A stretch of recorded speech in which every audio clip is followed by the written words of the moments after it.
live from InfoVision Stadium in Akron, Ohio. This is Duquesne football here on Duquesne Student Television and Duquesne Student Radio. Hi, I'm Jack Morgan. Alongside me, Nick Fernbaugh. We're not muted this time. So it's always a good start. Yeah, no, definitely better start than you could have. But Duquesne, speaking of starts, they're 1-2 this year. They've had a couple tough opponents. They played Pitt. They lost that one in bad fashion. Definitely, they would have wanted a better showing. They did not get that better showing. Now they will go ahead and play their second FBS foe of the season. Second time they're playing 13th time they're playing an FBS foe in their program history. This is a chance for them to get their second win against an FBS team, as well as their second win against a MAC team. They beat Ohio back in 2021. Remember Darius Parentes? I definitely do. And what I think is going to be key here is the fact that the MAC has had some interesting matchups. In fact, as Graham and Evan talked about it in the pregame show, they took down a MAC school as their first ever FBS win, which was Ohio. And not just that, we saw last year's St. Francis take down Kent State, and this year LIU upset Eastern Michigan both at their places. So the NEC has had some success in the last few years against the MAC. So I feel like this is a prime opportunity for Duquesne to have a statement win here. Line opens up at 8.5 in favor of Akron. Obviously, Akron, the home team. And in a fun way, this is, you can almost call it the LeBron James Bowl. Akron, Ohio, the birthplace of LeBron James. And Duquesne has their ties to LeBron as well. So it's certainly going to be an interesting one. We're going to get into the X's and O's of this. Game time is in 23 minutes, or at least on the scoreboard, they're saying 25 right now. Teams have cleared the field. They will now go back into the locker rooms. Duquesne is located on the right side of the stadium, or at least for our view. We are at about 30-yard line on the right side, facing the Akron logo. Duquesne's to the right of that. They are in their locker room. They're actually near the marching band that's about to come onto the field. Akron, I mean, this stadium is pretty impressive. I gotta say, 33,000 is the capacity for this stadium. It's pretty impressive, if I must say so myself. I mean, 100%. And what I really love about this is it almost gives us a little bit of a reminiscence of a place not too far away. When we went and broadcasted at Youngstown, I guess worked at Youngstown. And what I really love about this place is, like, honestly, I've always said there's just something so nice about it, just having two main sections of sitting, like one side here on the press side and then on the other side, because I feel like it gives that really. I feel like it lets the noise just bounce back and forth and really let it sink down into the field. Yeah, I mean, I love it. I love this state. It's simple. Listen, we have been now. I have been. You have also been to West Virginia. Yes. We've been to West Virginia. I've been to Boston College. I've been to Youngstown. We've now been to Akron. I mean, so I've at least at this point seen a few different variations of stadiums. I've seen an FCS stadium, unlike Duquesne. I've seen a couple FBS stadiums that are unlike Duquesne's, because Duquesne is 2,000 person Rooney Fields, with standing room only added on. But you get out to stadiums like this. I will say this, when we walked in here, and we got here pretty early on, so we have been here for about 3 hours. We've been about for 3 hours. We were down on the field, just incredible buzz when you're in an FBS stadium, and I think that Duquesne's going to feel that, and there's an opportunity for them to capitalize on that and kind of bounce off that, feed off that. Yeah, and what I'm really curious about, and I want to ask you this. I mean, what do you think it's going to take? What do you think is it going to take for Duquesne to come in here and get an upset against a school like Akron? Because they are still the underdog here by a decent bit, even with the success, like I talked about, of some NEC schools versus the MAC recently. What do you think Duquesne needs for this? Man, I think they need a good start. I'll say this for every Duquesne, this has been the case for every game FBS foe they played. You got to get off to a good start. And if you don't get off to a good start, you fall behind early. And against teams like this, you don't want to.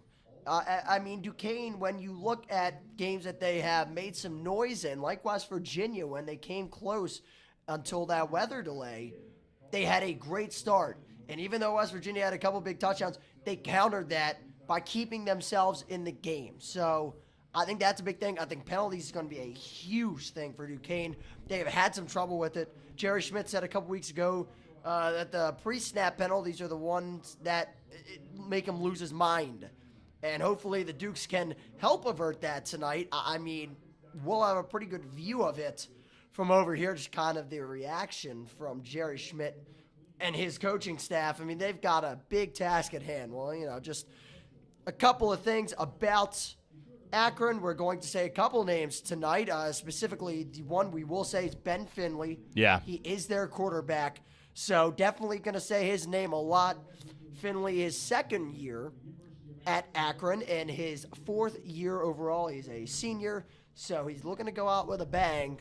And just the bang hasn't really happened for him so far this year. No, and I think what's been really tough, I mean, one thing that was really just tough to see, he didn't get 100 yards in either game against 100 passing yards in either game against Wyoming or Nebraska. It was rough. I mean, they started out in those first two games, a combined score of 78-0. They didn't score a point through their first two games. That's tough.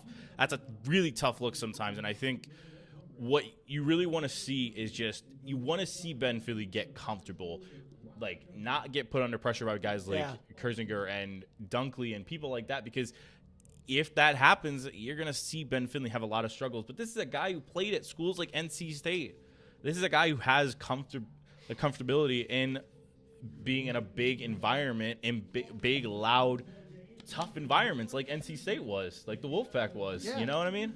Absolutely. I think there's kind of some wide receivers as well that you're going to want to keep your eye out on in terms of targets. You got Marcel Williams, Miles Walker, and Alex Adams. The running back is Sean Patrick. Tight end, Jake Newell. So you're going to definitely want to keep your eye on those guys. You're going to hear us say their name a lot.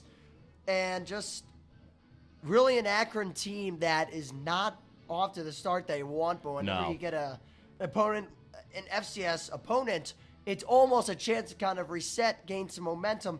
But Duquesne's a dangerous team. And you're going to hear us say that throughout the entirety of this pregame show. It feels like there's still something possibly in the air. I mean, there is a distinct possibility, I think, that we see Duquesne walk out here with what would be a wild win. Yeah, and what I think is going to be key here, we saw last time against Lehigh, where they could run just about anything they wanted. While the passing wasn't fully amazing there, they were just running all through, like completely through us. And that's one thing I really want to keep an eye out here with someone like Sean Patrick, their freshman. He has been playing unbelievable. I mean, he's averaging 57 yards a game. He's had their only rushing touchdown. He's had 36 attempts for 174 yards, averaging about 5 yards a carry. He has been an absolute stud for a group that has needed a spark right now. And I would keep your eye out on him, because people like him and even Jordan Grant, another guy who's averaged close to 5 yards a carry. They got two guys who can run the ball very, very well here at Akron. Akron's first three games, they lost 10-0 to Wyoming opening weekend. Just a brutal result for them. They then went on the road to Nebraska. Went about as well as you would think it did, about as well as it went for Duquesne against Pitt. They lost. They accepted a little worse. They lost 68-0. So they were scoreless through 2 weeks of football. However, last week they did fall 31-28, but showed a little bit of promise, and that's certainly something they're going to want to build off of and find a way to take down, what would be a big foe in Duquesne. If they're able to take down Duquesne, man, I mean, that's something you build on, especially going into MAC play. As far as I know, this is their last non-conference game. They go ahead and play Toledo after this. So Toledo on the road is certainly not not a great start to your conference schedule. No. Toledo, a whole lot of success. Duquesne found that out themselves just a year ago today.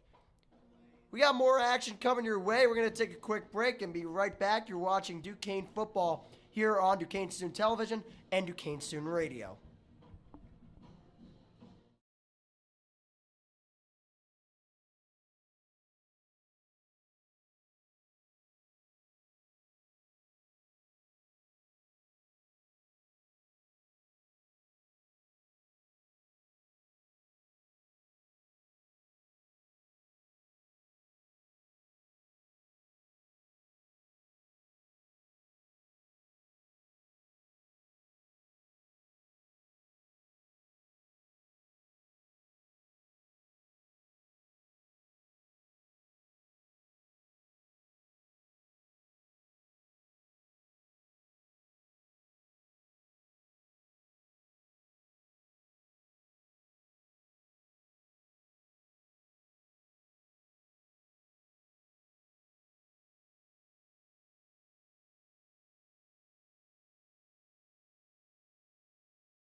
National anthem going on. National anthem going on right now. We're going to bring you into that.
Welcome back, Akron. Yep. Oh, no. Yeah, I am. Yeah, you're good. All right, we are back. It's a bit of a new experiment here.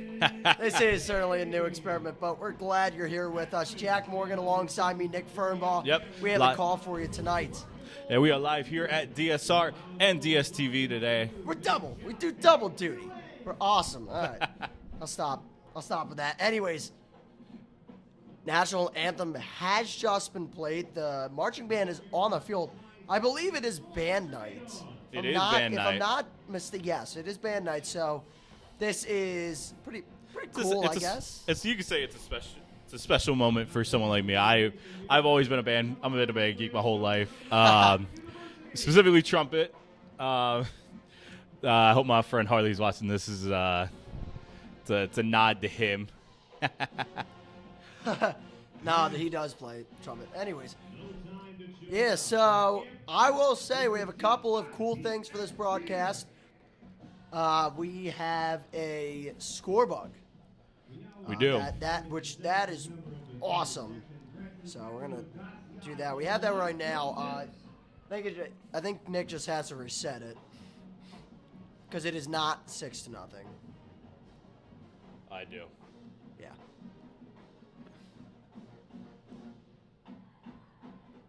So let's see. Let's get. We are going to be. Yeah.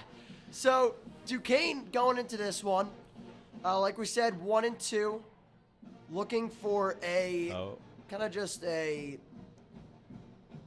rebound after that game against against Lehigh, and Lehigh's a good program, number 10 in the nation for the FCS when that game happened on Saturday, but just a lot of penalties, and it's something that hasn't exactly been cleaned up yet. No. And, some mistakes. But I will say, when you look through the Akron offense, they haven't exactly done too well in, against teams like Wyoming and UAB. And I don't think those are real powerhouse programs. Offensively, if you look at the offense, their leading receiver, in terms of all three games combined, only 116 yards. No, they just haven't gotten the passing game going, and that's just been the number one thing has just been killing them every single week. And but you know what? They gotta find some way to get it going. But you know what? The rushing game has done well. 361 net yards. It's kind of weird. The way they do it here in college is that it's gain minus loss. So in NFL, the loss, it's usually just cut and simple how many yards you have. You gotta do a little bit of math here. But they had 361 rushing yards, and when you think about it, they got shut out in their first two games and then put up 28 in the third game. So getting around 100, averaging about 120 rushing yards a game is pretty good. So No, 100%. As in comparison to what it could be and what you would expect it to be, as the Duquesne Dukes have taken the field to acquire a booze. Oh, of course. I mean, Not too many, would but you expect anything less? I will say this: not as many boos as we thought. I thought it was gonna be a little more loud. Yeah, wow. I will say it's a pretty cool area around this stadium. We were in the kind of the media lounge eating food before the game. Shout out Papa John's. Yes. Yeah, there was some good Papa John's pizza. Never thought I'd say that, but I am. And we were right across from the window. Looked out at the baseball field, and the baseball field part of a sports complex. So it's pretty cool. Pretty cool That's area. so cool. The Akron Zips are getting ready to make their way out. I have to shut down a little bit. You so feel we the don't excitement in the air there? I do. I think I close it just so we possibility of a copyright. So actually, can you do me a favor? Just in case. Here. Teamwork makes the dream work right there. Yeah, you never know.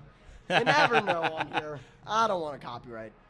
So, yeah, a lot of excitement there on that Duquesne sideline. You got a couple of quarterbacks warming up, and I believe that warming up right now for the Dukes on that sideline is Michael, not Michael. Is their backup? Their third backup?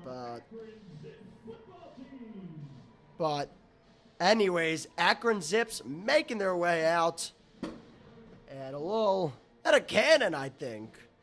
Where'd it go with a cannon? That was a pop. That was a pop. It's a pop. Unironically, it's happened a couple times. We've been to Youngstown State. We withstood the cannon going off after every score. Yeah. I mean, that's nothing to us. We've been there, done that. We are also just about approaching game time. Game time set for, I believe, 6:02. Yeah, it sounds about right. Give or take about a couple minutes. But we're going to take a quick break, get ourselves set to bring you Duquesne football here on Duquesne Soon Television and Duquesne Soon Radio. Don't go away. We'll be right back right after this. Let's do it.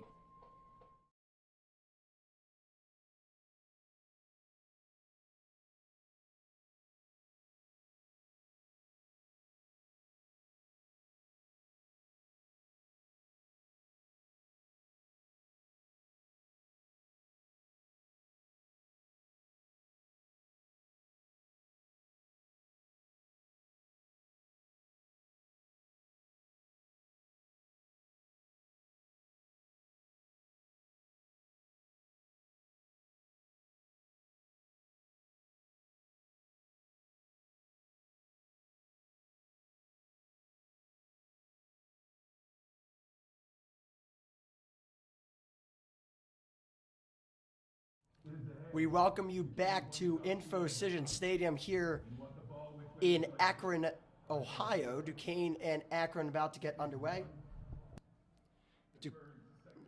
Duquesne has won the toss. They have deferred to the second half, so Akron will start with the ball. Duquesne is going to line up and kick it away. And I'm going to take another second because I got to readjust real quick. But I wanted to bring you the coin toss because if I didn't pay attention, probably would have forgot about it for a second. But let's get this fixed. We'll be right back.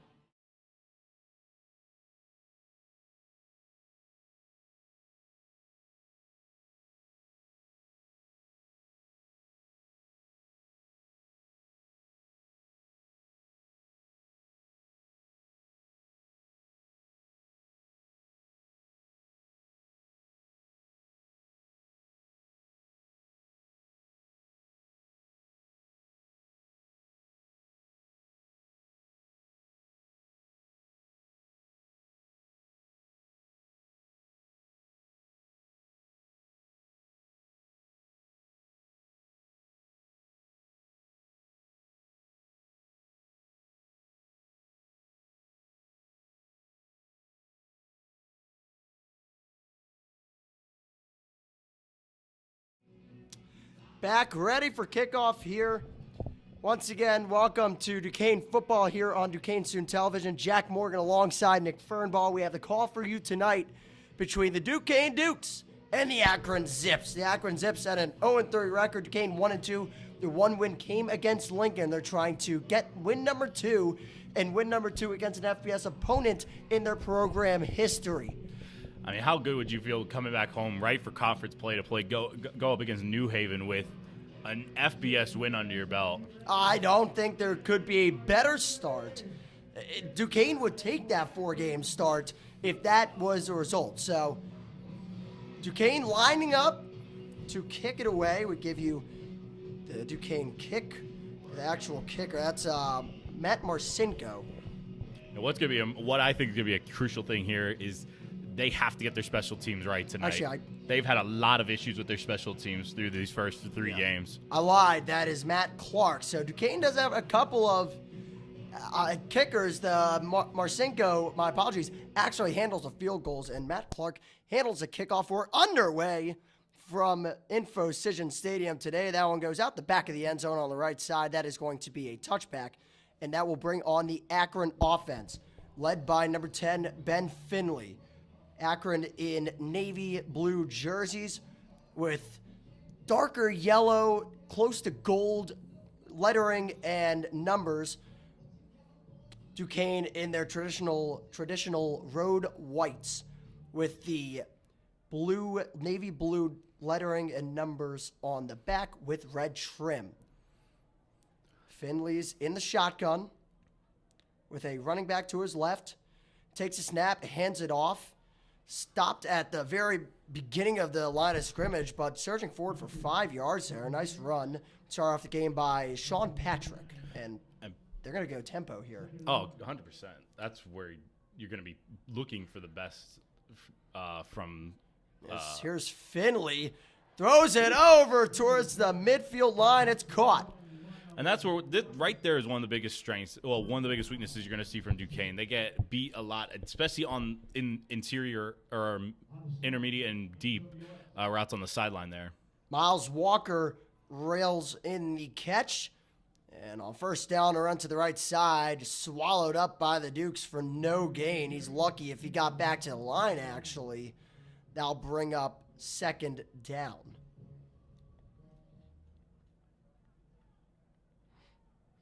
So it does end up getting 2. It is 2nd and 8. Probably a late surge there. Play action pass made to Walker. He's going to leap towards a first down, and he has it.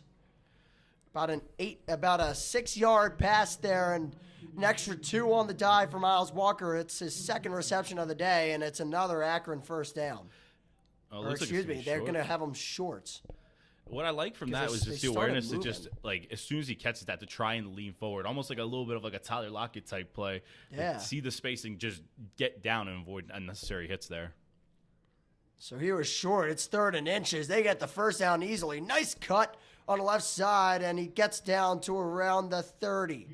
First down, and that's not Patrick there. That is instead number 22, Jordan Grant, who gets the first down.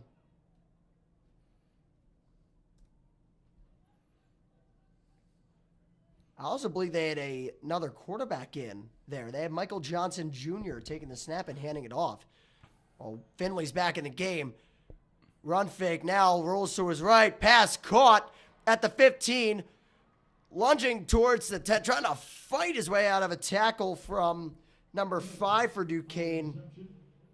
But unsuccessful he was. However, that's not what matters. The end result there ends up being another catch. This time it's Israel Polk. And Polk has it down at the 10-yard line. That's 1st and goal. Now a lob to the end zone on first down, and it's broken up. A little sword celebration on the pass breakup by number 2, DJ Cerisier. Oh, it looks like there's going to be a flag on the play. That was... And could it be possibly some PI? Akron looks like they are moving back. Ineligible receiver downfield is the call. That is on Akron. and that will set them back 5. So we're now looking at a first and goal. We'll play first and goal again, but 5 yards back. Finley's still in. He has Jordan Grant to his left, switches him to his right. 2 receivers on the right, a tight end on the far left with a slot receiver, that being number 2, Marcel Williams. 2-step drop. Finley towards the middle. It's intercepted. Duquesne comes up with a big red zone stand and a takeaway. That was a big interception. A guy Nick told us about last week. That's Jabari Odomenum. I mean, he is just absolutely just come in here and it's just been an absolute show of force. It's impressive to see a guy who's a linebacker who plays like a defensive end pick that ball off almost effortlessly there. And those are the big plays you desperately need to win. Had a little bobble in the middle there, but he still seems so calm. And he makes a play. Jabari Odomenum with a huge turnover. Duquesne finally gets a good start to a game like this, and they need it. They have first down at their own 10-yard line. Tyler Riddell is going to take the quarterback spot today for the Dukes. First play, a handoff. That goes to Sean Solomon. My apologies. So Solomon will push forward for 3. It's 2nd and 7. Check that, 2nd and 6. Scoreboard got it wrong. At the Duquesne 14. 2nd and 6 with Riddell in the shotgun. Solomon to his left, a tight end in motion. The handoff to Solomon, he gets maybe a yard or 2. It sets off a 3rd and medium. And what's been really good is just, like, if you're watching Akron, they're blowing up gaps right now. And they were just getting torched up and down all these past 2 weeks on the ground. They just weren't seeing the right gaps. They were just constantly getting pushed, out-muscled by linemen. And it's nice to see from Akron have that sort of ability to get stops on the run there. 3rd down and 5. Riddell in the shotgun. Isabella in motion to the left side. From the right hash, here's a drop. Rolling to his right, Riddell. Throwing down to the midfield. Is it caught? No, he's just out of bounds. And that will bring up 4th down and 5. That pass was intended for, I believe, number 14 for Duquesne on the sideline there. I apologize. I don't have his name off the top of my head. Ryan Petrus there. Yeah, Petrus. Yeah. Yeah, the Bethel Park alum right there. That's a Whippeal legend. Yes. In the Pittsburgh area. Can't help but think it was a missed opportunity there. Ryan Petrus, he had both the corner and the safety beat on the crossing route, and it just seems like Riddell maybe held the ball maybe a second too long there. Didn't see him down the field. Riddell did end up being under a lot of pressure. The punt is gotten off, but it was close. Caught at the 40-yard line, pushing towards the 45 before a gang of Duquesne defenders take him down. That was Sean Patrick on the return. Akron gets it at the 45, where they will start off their second drive of the day. We'll be back with more from InfoCision Stadium. So far, Akron 0, Duquesne 0 on Duquesne Student Television.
Duquesne football here on Duquesne Student Television. Jack Morgan here with Nick Fernbaugh. We have what can be described as an interesting start so far. Akron did push the ball down the field pretty well. Got down to Duquesne's 15-yard line. Took a penalty for illegal man downfield. Then next play, they found themselves throwing a pick to Jabari Odomenum. And Odomenum took it about a few yards, went down, and Duquesne then, unfortunately, went 3 and out. So that brings us to where that punt landed, and it went to about the 40. Duquesne bringing down Patrick at the 45. So now, Akron has the ball. Ben Finley in the shotgun. It's Patrick over there to his left. They start at in the middle, more towards the left hash, however, at the 45.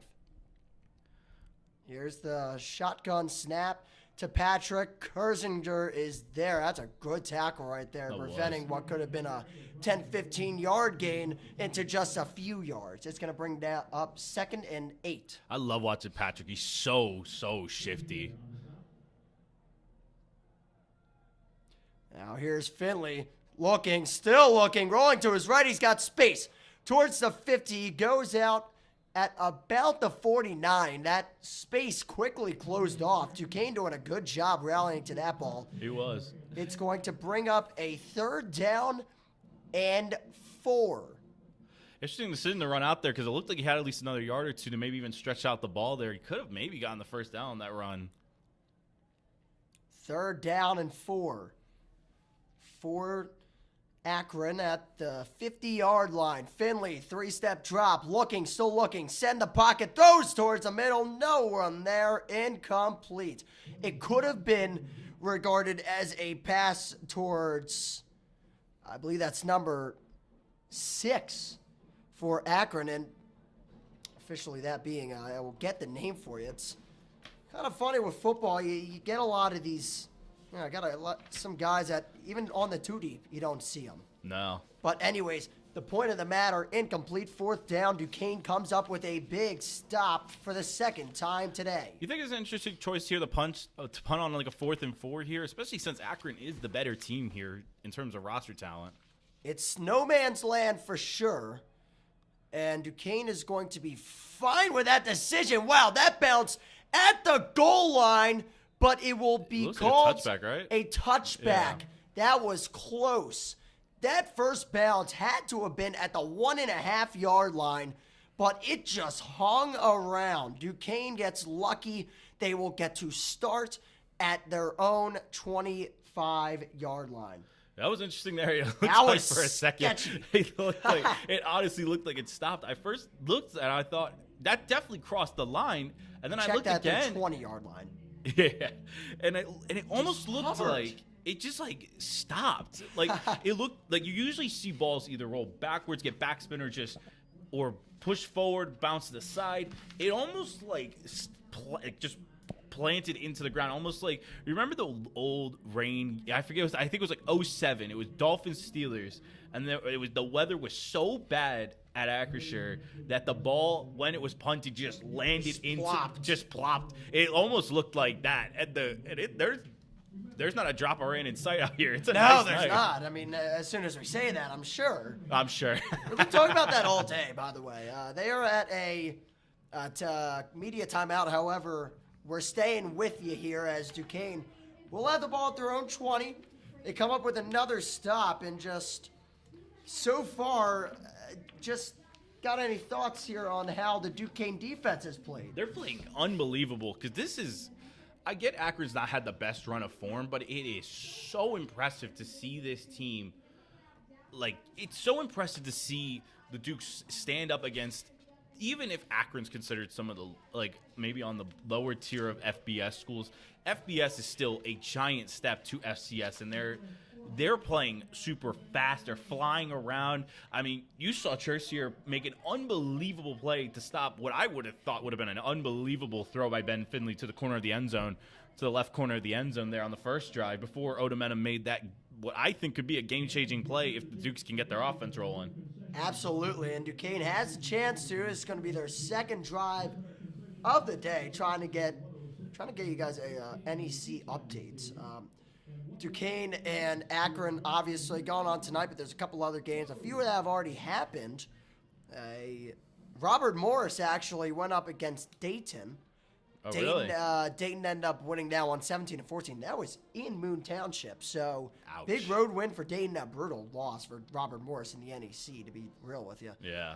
Mercyhurst went down to Montana.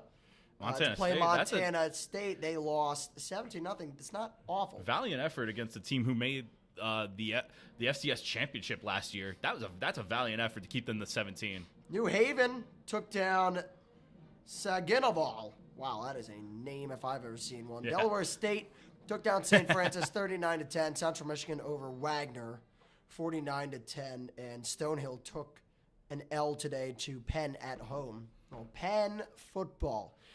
Riddell rolls, throws. Alexander caught. That's about half the way they need to get to the first down. Probably a couple of yards more, actually.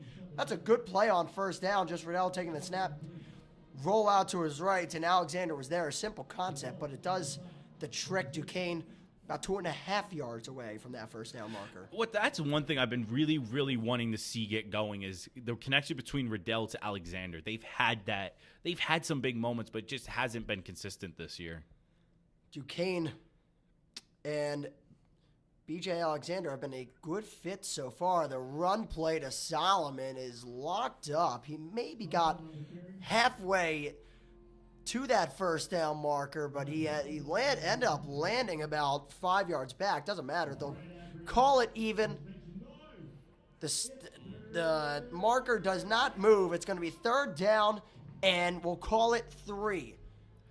This is where you need a big throw from Riddell. I would be looking right to number 5 if he gets that chance. He hasn't thrown a pass to him yet, so keep an eye on for that. Yeah, Isabella and Riddell have been a dynamic duo offensively. He looks that way. He throws it. Isabella is just too far out of reach. He wanted a flag. It got physical towards the left part of the field. That throw was from the right hash to all the way over to the left sideline. And Isabella, that ball was in the air from when he was at around the 50. And it dropped down around inside the 30, the 45, we'll say. So those are one of those moments you could understand him wanting the flag, but it's almost one of those things where you'll normally see PI get called on underthrows versus something that is overthrown, and it was overthrown by about, I would say, 4 or 5 yards. It's not that you want to then, oh, no. They're not going to get the punt off, or it was a fake, and Akron was all over it. They tackle the punter down at the 15, and that is a huge play. Akron gets a turnover of their own as we take a look. I think it almost looks like it was just a bad snap. Like it just bobbled in his hands. Yeah, wow. So going back to the special teams blunders, unfortunately. Michael Hartshorn not able to get it away, and that is a big turnover because now Akron finds himself in the red zone for the second time today, and it's first down and 10 with 8:09. We'll say 8:09 to go here in the first quarter. Finley the one part I'm always so bad is the clock. Under 7. That's a big missed tackle by Duquesne, and it's going to lead to a touchdown for Akron. From 17 yards out, that's Jordan Gant, my apologies. Jordan Gant, touchdown Akron, 6-0 Zips, pending the extra point. And that's a good run from Gant. I mean, that's what you call big turn of events right there. You mess up a punt, one play later, and then Akron strikes first to give them a big lead, which they really haven't had at all this season. The extra point is up. The extra point is good. 7-0 Akron, a crucial Duquesne. Oh, they're actually going to play blown dead. I don't think they might have gotten the kickoff, but the referee's huddling. The signals are towards Akron is pointing towards Duquesne. Duquesne hasn't really put up a fight on it. Legal formation on the defense. The penalty is declined. The extra point is good. 7-0 Akron. They're up on the Dukes here with 8:02 remaining in the first quarter. You're watching Duquesne football on Duquesne Student Television. We'll be back after this.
Welcome back to the broadcast. Duquesne football here on Duquesne Student Television. I'm Jack Morgan. Alongside me, Nick Fernbaugh.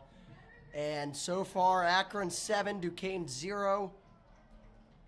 Just Akron not really playing a clean game of football. Obviously, they threw the interception at the in the It was red a very zone, ugly game to start the night. Yeah, no, definitely a couple of missed opportunities for Duquesne down the field. They're going to have the ball here coming out of this break. It'll go down as a 17-yard run to the end zone for Jordan Gantz, number 22 for Akron. As they're showing the replay again, it was just a missed tackle by Duquesne, but just a good hole opened up for Gantz as it is. And this is what Duquesne got beat by Lehigh last time. They just got outmatched and overpowered, and that's something you haven't like to hear through the first few weeks. Being overpowered a lot. No, you don't. Owen Wiley will line up to kick it off, and the kick is away. It is caught in the end zone and will actually be returned out to the 25, or make it the 23. Just didn't quite get there, so not too big of a difference in the return, but they're going to start Duquesne out at the 22-yard line. More on B.J. Alexander, as we were talking earlier, graduate student from Miami Gardens, Florida. He was on a Kentucky team for 2 years.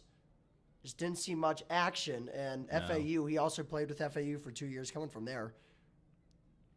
And appeared in 33 games. Well, another deep shot down the field, taken by Riddell. Just not able to get space there was Jermaine Johnson, the graduate student, third year with the Dukes. And it will be 2nd down and 10. So third shot down the field Duquesne has taken of 20-plus yards, and they haven't connected so far.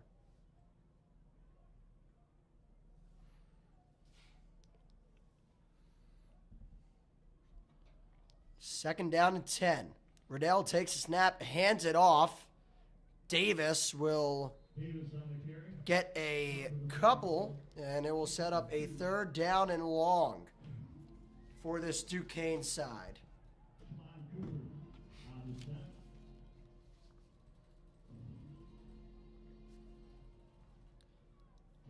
All right, so 3rd and 10.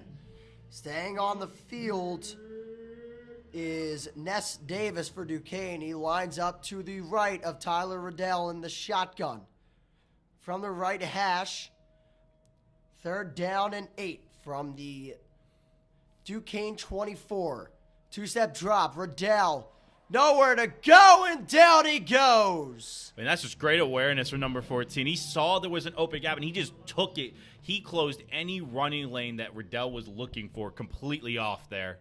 Ben Kamara with the sack, the cornerback, making the play, and it's 4th down. Duquesne will have to punt for the 2nd time tonight. Their first punt attempt, or their second punt attempt, did not go well. No. It actually led to an Akron touchdown, so they'd like a better punt here. Berarducci actually is in the game punting. It was not Berarducci a second ago.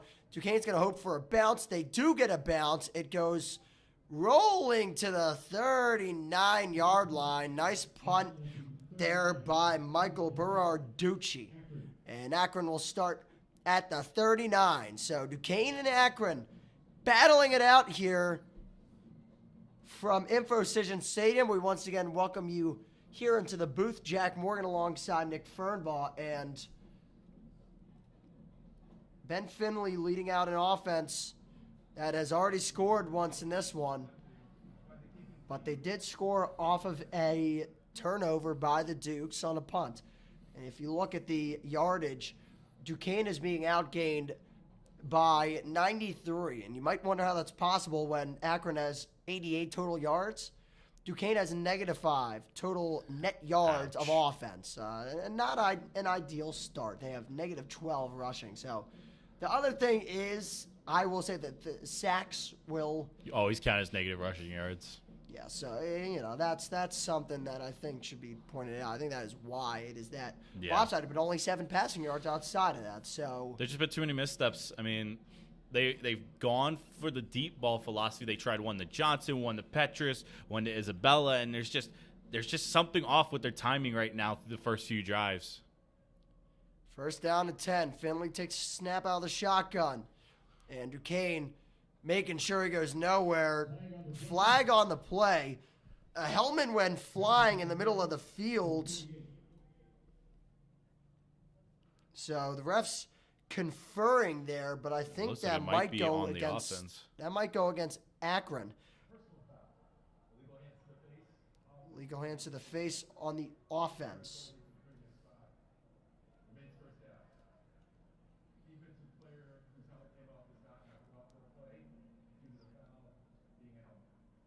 All right, Oh, let's say it was on him that he was the one who got affected. So I guess that's why he didn't have to come out of the game. So that will give the option for Duquesne to sub back in the player that had his helmet ripped off, and Carter Lance. So Carter Lance, he's a defensive tackle.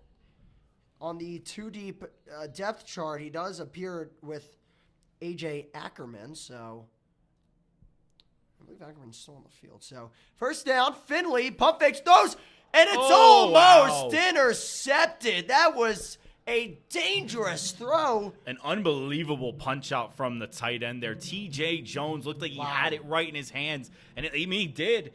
And, I mean, what an effort by the tight end there. Saved what was almost a disastrous play and keeping it to, at the very least, just one play, at least an incomplete pass rather than something that could have been a complete nightmare for Akron. Jake Noel was the one who punched Allen out, and that was a absolutely necessary punch out because that could have been a disaster. It's 2nd and 25. Duquesne did end up accepting the penalty that they forced on 1st down, so that was a 1st down play, almost a pick 6. And the 2nd down play is a run play that gets about 5. tackle by number 4 there. As it will be 2nd down and 20. That was Sean Patrick on the rush. And this is the moment you need for Duquesne right here. It's 3rd and Forever. very long. I mean, I would say about maybe 21 as a guess, but this is where you cannot let someone by you here. Here's Finley. The drop, looking, throwing, incomplete over the head of their target, who is streaking across the right side of the field. That being, actually not sure that ends up being that. They have a guy wearing. Yeah, that actually might be number 3, Keon Mason. We're gonna go with that because I thought it was 0-1. It almost looked like a complete miscommunication. It looked like he was aiming for the guy on the deep streak there, and he ended up undershooting him and overshooting the crosser there. We had some traffic. Joe Isabella is back to field the punt. He calls a fair catch. He catches it at about the 18. And that will set Duquesne up. They get their 3rd stop of the day. It's an important one. They're down 7-0, but still with a chance to strike. They've had some opportunities down the field they're looking to capitalize on. And we'll stay here. No timeouts. No media timeout there. What you'd like for us. I mean, Duquesne's defense have been shown they've been playing very good. Akron's made a bunch of mistakes. So has Duquesne. It's just been kind of a sloppy game to start through the first 10 minutes.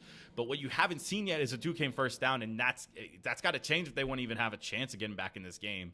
5 first downs for Akron, a donut for Duquesne in that category. Riddell in the shotgun, right hash of the field, gives it off to Solomon, and Solomon gets about half the yardage on first down. That's a nice run there. Sets up Duquesne well at about 2nd and medium. Call it 6. Yeah, it looks about right. 6. It's nice to see. It's interesting to see they're running the ball with Solomon a lot. I mean, I think at this point maybe putting in a 2-back formation every now and then with him and Ness Davis could possibly help with putting some more pressure on Akron's defense here. Ness Davis looks to be the heavier running back, so maybe short yardage situations you'll see him. Solomon does not actually receive the ball. That was a nice fake from Riddell. He pulls it. He launched it over to the right side. That was about a 4-yard gain. It becomes 3rd down and 2. That pass was to number 11 for the Dukes. That being Garrett Harold, the tight end from Asheville, PA. That was a good fake out there. You had me sold there. I honestly thought that Solomon took that ball there because it looked like he was wide open for a second, but it was a good throw by Riddell. 3rd down and about 2.5. Riddell in the shotgun. A lot of movement with Joey. Yeah, Solomon to his left and play blown dead. I don't think they got it off. I don't think they did either. It was gonna be a false start actually. I don't think they got it off either. So, I mean, pick your poison. That's going to set them back 5 yards. It now becomes a 3rd down and 7. So that changes things here for the Dukes. Fortunately, I mean, it's just little mistakes right now. 3rd down and 7. Tyler Riddell from the shotgun with Sean Solomon to his left. Ball marked on the right hash of the field at the 22-yard line. Riddell drops back, throws towards the right side, incomplete. They're targeting B.J. Alexander. Now there's a flag on the down. other side. Complete other side of the field, there was a flag. Might be possibly a defensive hold, maybe offensive PI. Duquesne, however, is rolling down. Never mind. An eligible receiver downfield on Duquesne. Penalty ends up being declined. Duquesne did start walking towards their bench before that was announced. And Duquesne, yet another 3 and out to start this game, still seeking their first chain mover of the day. And instead, they will punt. This time, it'll again be Berarducci out there. I'm starting to think that turnover on downs on that punt might have been a fake. Maybe they're really trying to throw it because it didn't look like it was too bad of a snap. Now on caught by Patrick. Patrick with a good return. He goes from inside the 45 to over the 50-yard line. Duquesne will have to start out from there. There was a flag on the field. We'll see what the play is. The call is, my apologies.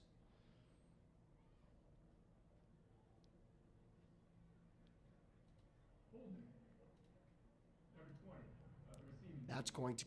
It's going to go on Akron. So Duquesne is going to, once again, be the beneficiary of a penalty committed on Akron with 3:12 remaining here in the first quarter of play. Duquesne and Akron playing to a 7-0 result in favor of the Zips. And they will take the field once again to try and keep on moving on this Duquesne defense. Akron has 94 total yards, 47 pass, 47 rush yards. That's incredible that it's even halfway, even in that sense. But, 5 first downs. Finley looking for another. Finley stepping into a throw. He's got a man downfield, but he underthrew it. I think that was a bit of an underthrow. I think so as but well. Polk also got a hand on it, both hands on it. They're showing the replay here. We'll get a better look. Finley was loading that up for a few seconds there. That's a drop. That's straight up a drop from Polk there. Duquesne gets a break. Israel Polk, he has a catch in this game. He does not have one there, and it's 2nd down and 10. Like I said, it's been so many missteps from both sides today. And Duquesne's fine with playing that sloppy game. Oh, Finley is QB drawers. Finley. I think he's going to get himself the first down there. And that's going to be close. They're going to mark him a yard short of that. They are. That's the initial indications. The tackle was made after a 9-yard run by DJ Cerisier. No, you're right. Yeah, they're marking him a yard short there. That's a great tackle. It's one of those. This is where you pull out like the NCAA special, the QB sneak. Yeah, that's ironic. I do that all the time. I was wondering if I think was that's the what only it is one. because they made a QB sub right there. That's not Finley. That is not. That is number Michael 15, Johnson, right? Michael Johnson Jr. in at QB center. run, He I feel is. like. Yeah, he is in the shotgun. QB run again on the QB draw. It's going to be a first down for Akron. They get more than enough. And they get that ball actually out to the 44-yard line of Duquesne. So into Duke's territory go the Zips. And Finley comes back in. He's in the shotgun with Jordan Gant to his left. They're at the left hash towards the bottom of the Akron A at center. Finley pulls it for himself. Throwing downfield. He's got him in, but it's dropped. And Duquesne's going to hope. Fumble. They're going to hope they call that incomplete. I think they're going to call it a fumble that rolled out of bounds. That's what they have done. And I'm sure that Jerry Schmidt is going to want to review that one. I don't know about that. I don't know. That's going to be an interesting one right there. Let's see. Now, timeout was called by Duquesne, or they made a timeout motion. I wonder if they're going to throw the challenge flag. That's Jerry Schmidt's decision.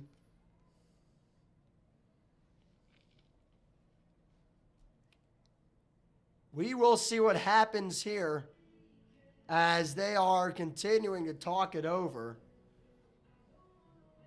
As it stands right now, it is a 27-yard throw and catch from Finley to Israel Polk. He made up for the drop earlier on in this drive. And we'll see if that ends up standing. I think that's going to be a like big moment right now. Depending on how I think they're going to keep that as they're going to, that will stand. I will say that was close. It definitely was, but I think he just got a third foot down and tucked it in, which would count as a football move. So when they punched it out, it just rolled.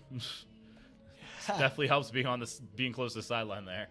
It definitely does. That was almost turnover number 2 of the night for Akron. They have it at the 17-yard line, first down. Play fake, throw towards the end zone. It's dropped.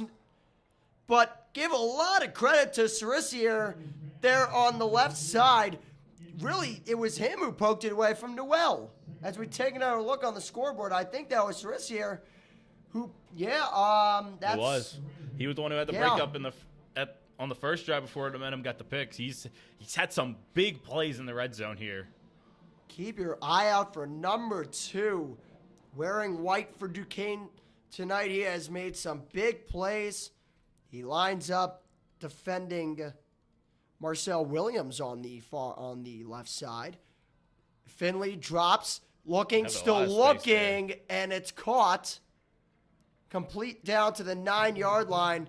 Sliding on his back was Patrick. You're going to sound like a third and short here, like a 3rd and 1, 3rd and maybe check at the 10. that. It might be a Check 3rd that and 2. rather Miles Walker who caught that one. So the throw and catch to Walker goes 8 yards, and it's now 3rd down and 2. Michael Johnson lined up again. They love him in these short situations on 3rd down. Yeah, and here is Walker. He's blitzed immediately. Can't even get the throw away to where it need to be. They're saying that the ball's call still that a live. fumble, and he's going to fall in. It's a touchdown for Akron. We're going to have to slow the roll here. I'm not so sure about that. I thought Duquesne that ball is got confused. slapped. So They're going to call that a lateral. We'll see what they say here. Incomplete pass. Calling The it ref incomplete. is motioning incomplete, and that will bring things back. It's going to be 4th down and 2, and that will bring out the field goal units. The long snapper, Jacob Dennis, the holder, Joseph Castle, and the place kicker, Owen Wiley. Almost got premature there on the touchdown Gotcha, celebration. yeah. They're going to see that because I actually thought I honestly thought for a second it was a backwards pass, but I swear it looked like for a second that somebody had hit that ball. Owen Wiley is the place kicker here. They did say originally that it was a touchdown, or at least they let the play go. The field goal is up. The field goal is good. Duquesne does get a stand, however. They limit Akron to just 3 points on that drive. It's 10-0. After what was a chaotic turn of events, 41 seconds left in the first quarter. We'll be back with more on Duquesne Student Television right after this.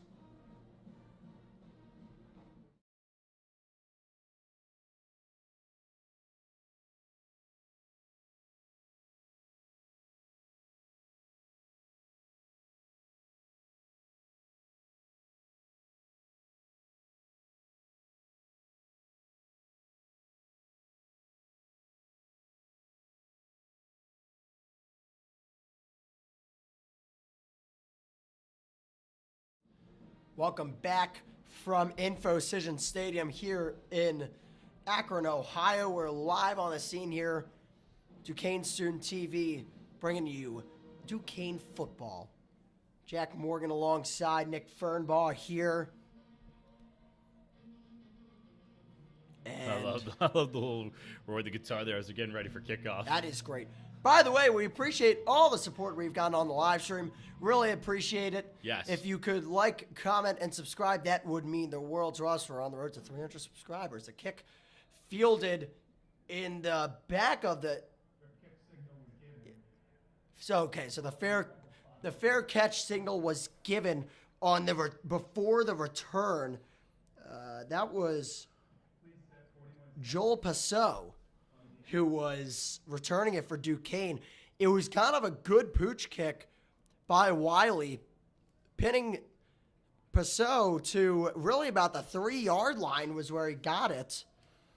But the college rule will spot him down at the that is a big mistake by Duquesne. I mean, that is something else. I definitely will be talking with the coaches on that one. I mean, yeah, that's just another. It would be another special teams mistake. I mean, I feel like a broken record, unfortunately, but it's unfortunate something that's just been too common through these first now going on 4 games. There's been at least 1, if not 3 special teams blunders per game, and there's been 3 in the first quarter. Yeah, I will tell you what. This has been a perfect storm for Akron. Just everything going their way ever since that sketchy pass that Ben Finley threw about 5 minutes ago that was broken up by Jake Noel and Rob Cerisier, or I believe it was Cerisier, or it was TJ Jones. Rob TJ Jones of a pick, what would have been a pick 6. So really just perfect storm going Akron's way. First down at the 3. Run by Solomon. Solomon ends up getting some solid yardage. He gets about 5. Maybe call it 4 at the 7.5. But it'll be 2nd and 6 officially here.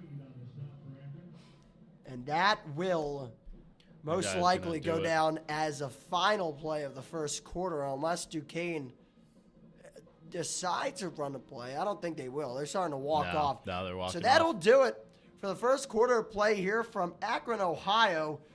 Your score, Akron 10, Duquesne 0, and just a perfect storm going Akron's way for the good part, for the better part of this first quarter. Duquesne has made a couple of mistakes. Yeah. Had a couple of close plays not go their way. Definitely of note was the 27-yard catch on the last play that Duquesne thought they might have had it as an incomplete pass on a 3rd down, and it just was not called that way. So Dukes looking to tighten it up and get things going in the second quarter. We'll get you prepped for that when we come back. You're watching Duquesne football on DSTV.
Second quarter of action getting underway here from InfoCision Stadium. Jack Morgan here alongside you is Nick Fernbaugh as well. And Duquesne actually does get a first down.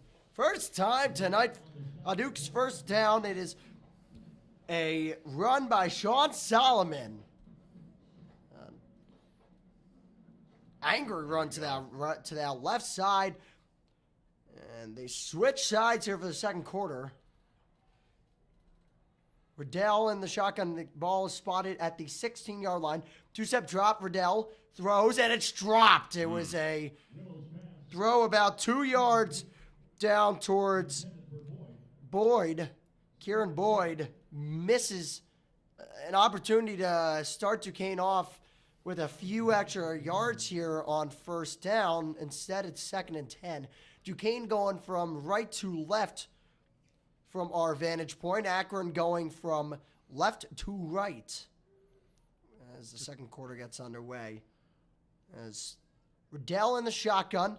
Movement from Johnson. The handoff, the play fake. And it's thrown to Ryan Petras, I believe. Yeah, I believe that was Isabella. Isabella, my apologies. And Isabella just drops it. The second straight drop for the Dukes in as many plays. It's one of the moments I think he he just hit him right in the hands. It might have been a little high, but that's one you gotta have. You have to have that if you want to have any chance of trying to make any form of a comeback here. 3rd down and 10 with Riddell in the shotgun. Snap, 3-step drop. Riddell throwing, and it is incomplete. But 2 flags come in. That will most likely go against Akron and give Duquesne a first down. We'll see what the call is, but they're on the sideline, so you have to think it's pass interference, right? Early indication would be that. Yes. Pass interference Fans don't called like that. on Elijah Reed. Boos ring out from the stands, and it will be first down for the Dukes. I will say that's a little ticky-tack. Yes, that's one way to put it. Now, Duquesne's gonna take it. First down at 10 from the 24-yard line. And the shotgun is Riddell. He takes snap at the 19-yard line. Doesn't hand it off. Instead, runs with Solomon. Gets a couple blocks and gets a 3-yard gain. That wasn't a bad play on first down. It just got a little scary towards the end there because Solomon and Riddell were basically running together for a couple yards. You can see at one point the hand, like Tyler Riddell's, it looked like his right hand just kind of give it like a little friendly shove to Sean Solomon there. Hey, I got it. Yeah, Riddell in the shotgun again with Solomon to his left. Solomon's going to end up blocking. Riddell is going to go for Isabella. Flags fly in. I would have to believe that's going to go on Akron, and I think that one, another PI. That one ended up being more clear, in my opinion, if that is the call they were to go with. We'll see. Looks like everybody's moving forward. Yeah. So the official tonight's on the mic. Yep. There you go. I don't even have to change a single thing on the interface. The referee tonight is Billy Williams. A little funny fact here. His real first name is actually Williams, so it's William Williams. William Williams. In parentheses, I say Billy, so I'm sure that is what he goes by. Billy Williams. William making. Not to Williams confuse him with the baseball player Billy Williams. No. Riddell is dropping all the way back. He's got a wide open man, but he's going to be picked off. He underthrow him. That was a mistake. Solomon with a huge hit at the end to take down the threat at about the 38-yard line, and Duquesne is going to have to trot their defense back out. That was a play that was just too sloppy. I mean, you could see there a lot of pressure came in, but they did the line, and even you could say Solomon did a great job picking up the blocks there, and it was just one of those cases where he stepped back and like almost threw it from his back foot. You can't have that because that ball is always just going to sail and especially go under if you're throwing off your back foot without your front foot planted there. So Duquesne with their second turnover of the game, and we go to a media timeout with 13:22 left in the second quarter of play. It's Akron 10, Duquesne 0 on DSTV. We're bringing you Duquesne football live from Akron, Ohio at InfoCision Stadium, and it continues right after this.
Back here from Akron, Ohio, Duquesne 0, Akron 10. You're watching Duquesne football here on Duquesne Student Television. Jack Morgan here alongside Nick Fernbaugh. And so far, Duquesne has certainly had pockets of opportunity, just not taking advantage and making too many mistakes. However, despite all the mistakes they've made, they still only trail by 10. It's a credit to how well their defense is playing, and more than just their defense. I mean, Akron's making a lot of mistakes as well. There's a reason this is drive number 9, and we're not even 2 minutes into the second quarter. Yeah, absolutely. So Finley in the shotgun. He's going to hand it off to Patrick. Patrick on the right side, an outside run. Duquesne was able to stuff it up. Lunging forward, Patrick did get a couple more yards. He got himself about 4 there, yeah. 2nd and 6 is what they will call it, so.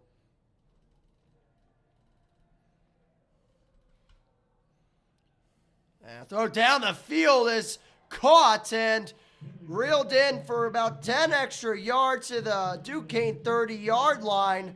That is a first down from Sean Patrick. Sean Patrick catching the pass from Ben Finley, and Finley and Patrick hook up. And they're going fast. For a big gain. Hurry-up offense being run. Duquesne not in the position they wanted to be clearly because Patrick was able to make it happen for 10 yards and another first down. They're now in the red zone at the 20-yard line. You got to give credit to Akron's line here. They're getting so much push on what is a solid line for Duquesne and just getting no fight back from the D-line there. Finley throws, caught, touchdown Akron. It was a run pass option that was kept by Finley and then launched down the middle. Mason makes the play, and it's a touchdown for Akron. It's going to be 16-0 pending the extra point. So a quick, it was a 2-play drive, a 3-play drive right there. And 3 plays, yeah. The touchdown celebration for them, they have a tire that they wear around their neck. That's kind of funny. I love that. Enjoy that. So the extra point pending here. Here's a snap, the hold. They're both good. The kick as well is good. And with 12-11 remaining here in the second quarter of action, it's Akron 17, Duquesne 0. We come back with more after this from Infocision Stadium on Duquesne Student Television.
Oh, okay. Welcome back. Here we're live from Infocision Stadium in Akron, Ohio, with Akron up 17-0 on the Dukes. For those just tuning in, welcome to DSTV. We hope that you are enjoying this broadcast. We encourage you to like and subscribe and interact with us here in the chat. So, Yeah. 17-0 Akron. We're going to see Duquesne get another shot at trying to push through and get some kind of score on the board. But it has been rough sledding for them so far. Just 19 total yards through the first 17 minutes and 49 seconds of this game. I mean, and what's been interesting is they've actually gotten benefit from a lot of penalty. I mean, I think Akron had 3 penalties for 30 yards in the first, and honestly, they probably had another 2 or 3 just that first drive. So I mean, they've gotten close to about 50 yards of benefit in penalties. It's just been not great execution on Duquesne's end. So you want to see things tighten up a little bit. Try to get Riddell some simple completions to get his confidence up after what was a rough interception. First down, Riddell dropping back, and he is launched to the ground. That's a sack for Akron, and it was not pretty. They tried to get a screen game going. They had both running backs in motion next to him once the ball was snapped, and nothing happened. I mean, no one was really there, to be honest. No, there was no one there. I mean, they blew that up so fast. So getting the sack, that ends up being Bruno Dahl for the Zips, and it's 2nd down and 18. Riddell in the shotgun with Sean Solomon to his right. Riddell throws, and it is picked off and into the end zone. A pick six turns the game even further in Akron's possession. It's 23-0. That was fast. Malcolm DeWalt, like a gazelle, picking it off and taking it to the crib for 6. I mean, you saw Riddell just stared down. I don't remember who it was. It looked like to be Isabella. It might have been Petrus and credit to Akron's defensive back there. I mean, he just saw that and instantly jumped in. DeWalt almost bobbled and dropped it, but great vision from him that just scooped that while it was in the air. Most defensive backs drop that when it gets bobbled. Here's the extra point. Snap good, hold good, kick good as well. And once again, 11:18 left in the second quarter. Akron 24, Duquesne 0. And we're going to see another media timeout. I'll stick with you for a little bit of it and just kind of got to go over here what has felt like a game of mistakes from Duquesne that have cost them severely now, down 24-0 in this one. It's a number of things. They're not picking up blocks. Riddell's not getting the ball out fast enough. They've had some really bad special teams play. And it's been a complete effort from Akron's defense. I mean, their offense has had some moments that their offense really hasn't looked great. Their defense has been unbelievable tonight, which I know Akron fans were desperately looking for some sort of spark on defense when you've gotten outscored 109-28 to start out the first 3 games. This is a much needed night for Akron.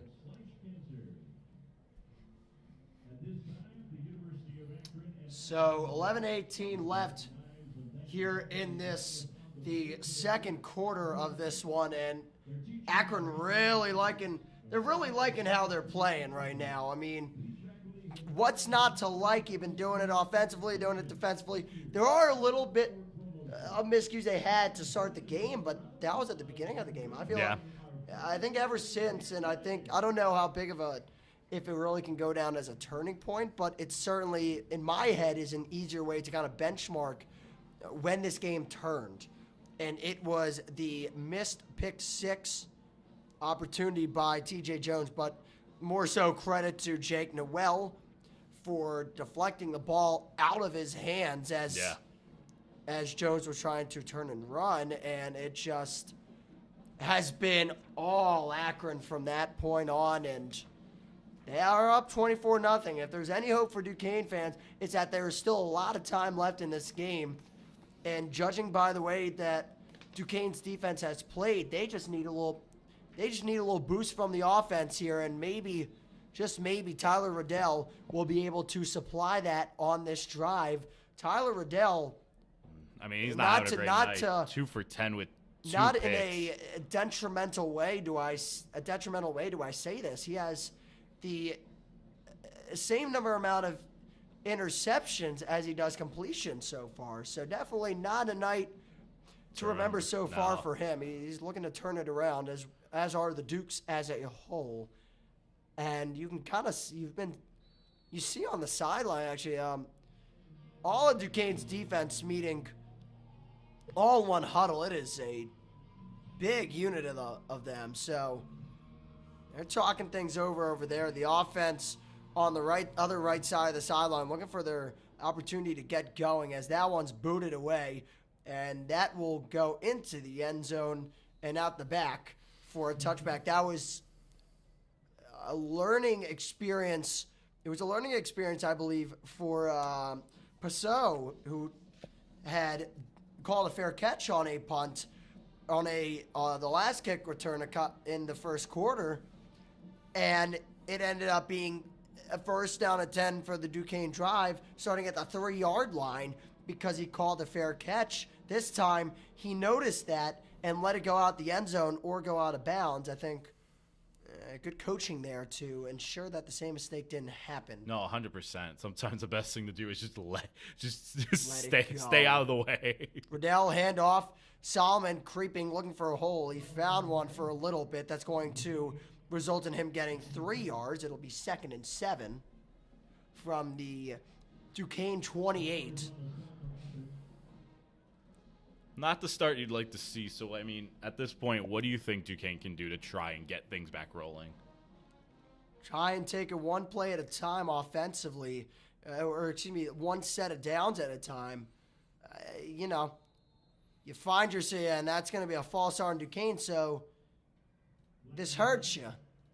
100%. I think and listen, the first down run there of 3 yards, it's not the worst thing. I mean, just staying ahead of the down. Staying ahead of the downs, I think that's something that Duquesne has struggled with here a little bit, but they've also not been too awful with it. They've had opportunities, just not able to convert. But you don't get those opportunities if you're not able to just, to stay on time with the downs here and, make sure you don't find yourself in a 3rd and long or even a 2nd and long. It's 2nd and 12. The handoff, not much there for Solomon. Solomon is going to lose about 3. And the first one to pop up after the tackle was Cyrus Durham, the defensive end for Akron. As we take another look, that's actually, I believe, more so that tackle, majority of the credit up for that tackle should go to the nickel linebacker, Alex Branch. Also, I believe that's Iame Branch is the backup in the nickel position. It is. So, yeah, that's fun little tidbit there. Riddell running for his life on the right side, and it's incomplete. So that'll be another 3 and out for Duquesne, and they will be forced to punt away. Just 3 first downs to the Akron 10 with 9:49 left in the second quarter. Duquesne's going to have to punt. But it's just been a frustrating day for the Duquesne offense. I'm not sure that Duquesne has gotten past a 50-yard line. No. I mean, it says a lot when 2 of your first downs have been penalties out of 3. And the punt is away. Fair caught at the 47-yard line by Patrick. And Akron will go to work offensively, already being able to put 24 points on the board, 17 points, because the last touchdown was a pick 6, so not technically an offensive touchdown, but a lot of pressure put on this Duquesne team. I mean, where have you seen this? You got a short drive because of an interception that led to a field goal. You had pick 6 and a short drive that led to a touchdown. Yeah, because of the muffed punt or the fake punt. Now here's the handoff and the run for a first down and more towards the right side, towards the sideline, goes down. Jordan Gant with a first down run from the Akron 47 to the Duquesne 36. Give him 17 on that run. It's first down and 10. Quick tempo offense. Finley dropping back, looking for a deep bomb. He just missed his target, that being Marcel Williams over the middle of the field at the 15. And again, that's where it's been. I mean, Akron's benefited from a lot of short drives, and you can see they've had a lot of miscues as well. I mean, that's a wide open, again, another crossing route that has beaten Duquesne over the middle of the field, and just Finley just sailed it over whoever it was down there for Duquesne, or for Akron. Apologies. Second down and 10, 9:12 remaining in the second quarter. The handoff to the right side is wide open. Here's Gant, 20, 15, 10. He has one man to beat. He doesn't. He's pushed out. He's forced out of bounds, rather. But it's a first down and goal situation at the 9-yard line now for the Akron Zips. It was Dallas Harper who made the push out on that play. Kind of went low and blasted him out of bounds near the Summer Field logo. I mean, Patrick and Gant have looked unbelievable, and especially with the runs from Gant. Gant's done a good job with almost – you usually don't see it, like where his strengths have come from is running away from the line. The line's been almost using as like a dummy or fake out to let Gant run through it. Here's a handoff to Gant. Gant pushing forward for a touchdown. Jordan Gant with number 2 on the day, and it's 30-0 Zips. They're pouring it on here in the first half with 8:35 to go.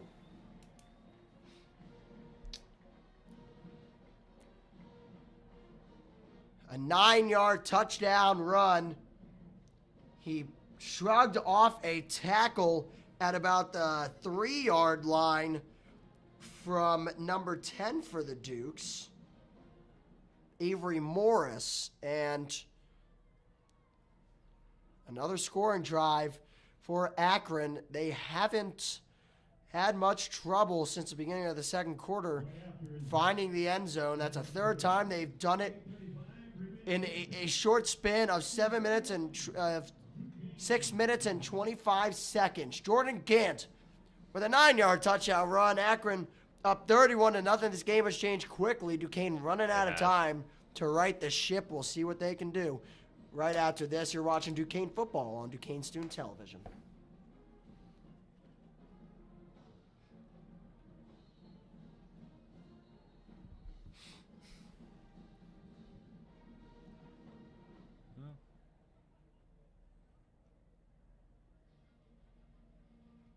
We muted, right? Yes. Yeah. Because there's at least. No. Oh, never mind.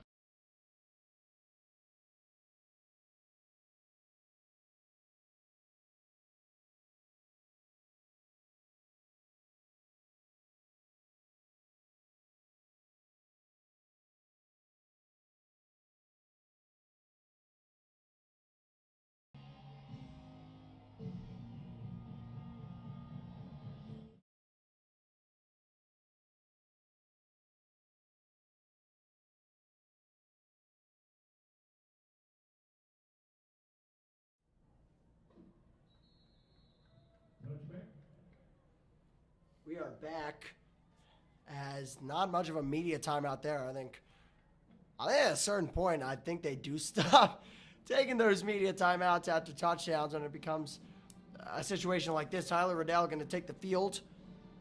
The Duquesne Dukes will start at the 25-yard line. That kick went into the end zone for a touchback. So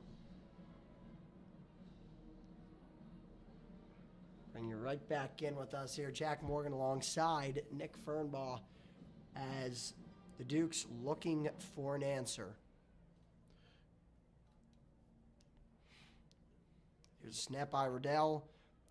It's to Ness Davis. Ness Davis shrugging a couple tackles off. He'll get 4 on that one. Gonna get a run about like 3 there. Good hard like downfield running by Ness Davis there. They call it 4. 4? At least it is 4 yards on the field. The scoreboard says 3. I mean, it depends on who you want to go with. The handoff to Ness Davis. Davis bringing a whole host of Akron Zips with him. He gets within a 1.5 yards of that first down line. They're probably going to call it 3rd and 2. They do, but just know he's really inside of the 34-yard line, and they have to get to the 35. So 3rd down and about 1.5 yards. In the shotgun, lining up is Riddell. Ness Davis to his right. In motion is Isabella. The handoff to Ness Davis. First down, and he just gets tripped up. He had a gap up the middle, but the end result is a first down. Making the tackle there and preventing it from being anything more was number 42 for Akron. And thank God he was there if you're an Akron fan, because that could have been much worse.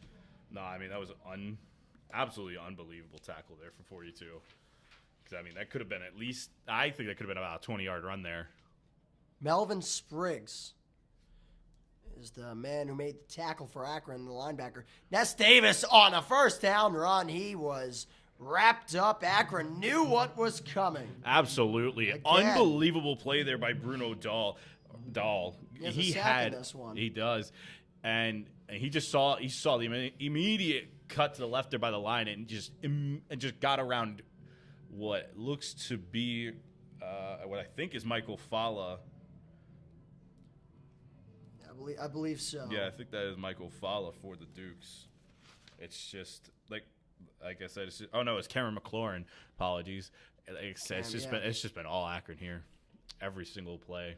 2nd and 15. Here's Riddell. Riddell rolling to his right. Riddell throwing towards the middle of the field, caught. And a little stumble back to where the original line of scrimmage was. It'll go down as a 6-yard gain, and will bring up a 3rd and possible now, 3rd and 9. This is where, this is going to be a big moment that you got to see from Riddell. It has nothing he has tried work tonight. So this is where you just need to see him reach back and just find something that he could feel comfortable with on a throw here on 3rd and long. There's been too many 3rd and longs for Duquesne tonight. 10 seconds left on the play clock, and Riddell taking orders from the sideline. Make that 5 seconds. They might not get this off. Timeout. They will not get it off. They do. It's a high snap. Riddell pulls it down. He's going to run. He's got the first down and more. To the 50. To the 45. He slides down. They'll call it the 47. Tyler Riddell making magic happen on a wild 3rd down sequence. Essentially what looked like a broken play. It seemed like they didn't have a play in mind. The ball got snapped. It's honestly a miracle it didn't fall behind him. They're a great pickup from Riddell. You need something to go right, even if it's by accident. That's the kind of play what you need to at least get this game trying to look respectable again. And here's Riddell, passes to Isabella. Isabella breaks a tackle, but he was out of bounds. So they're going to give him 2 yards there. Oh, that's not what I meant to do there. I meant to get rid of What happened? I put 2nd and 18. Well, the way that it has felt, it's felt like sometimes it has been 2nd and 18 on 2nd and long for Duquesne. Brutal. And this is the play right here that's going to matter. They need to get themselves to some 3rd and manageables, 3rd and 5, 3rd and 4, 3rd and even 6. There's too many 3rd and 7s, 3rd and 8s, 3rd and longs. Here is Riddell throwing. Caught. B.J. Alexander breaks the tackle, lunges for the first down. He is going to get it. Short by an inch, as they're calling it here. I mean, milli-inches. This thing is... This would be the kind of play I would sub in for Logan Kutchner here. Oh, I actually moved them back a little bit. They moved back a half yard, the referee did there. So initially, it looked like he was right on the line. So Sean Solomon is in the game now. He's to the left. They do have a blocker. Isabella's in motion. Here it is to Solomon. First down and more out to the 32-yard line of Akron. Duquesne moving the chains here for first down number 6 of the night. And first down number 6 of the quarter, I believe. They did not get a first down all first quarter long. So I believe that was Roderick Hunter on the tackle there. The safety. Making some substitutions player-wise, and so is Akron. They take off Marcus Boswell, who's playing the mic. Now here's Riddell in the shotgun. Ness Davis now in to his left. He's going to roll off a route. The pass goes to Davis. Breaks one tackle. Not able to fully break it, though. They get back to the line of scrimmage. And they do gain 30. They do gain 3 on that. So nice job by Ness Davis there. Riddell was feeling the heat. He kind of lunged forward with that throw towards the blocking line. And it worked out for the Dukes at 2nd and 7. At the 30-yard line, Riddell is lined up right now with Ness Davis to the right in the shotgun to take the snap at the 35. Ness Davis moves to the left. They flip the play here quite possibly. It's interesting how far they're playing off Joey Isabella, giving him about 5 yards. Now here's the pass towards Alexander. Incomplete. It was a quick little spot route there. They just had him go about 5 yards and lasered it in there, but I think Isabella dropped it. Or not Isabella, Alexander, my apologies. And that brings up 3rd down and 7.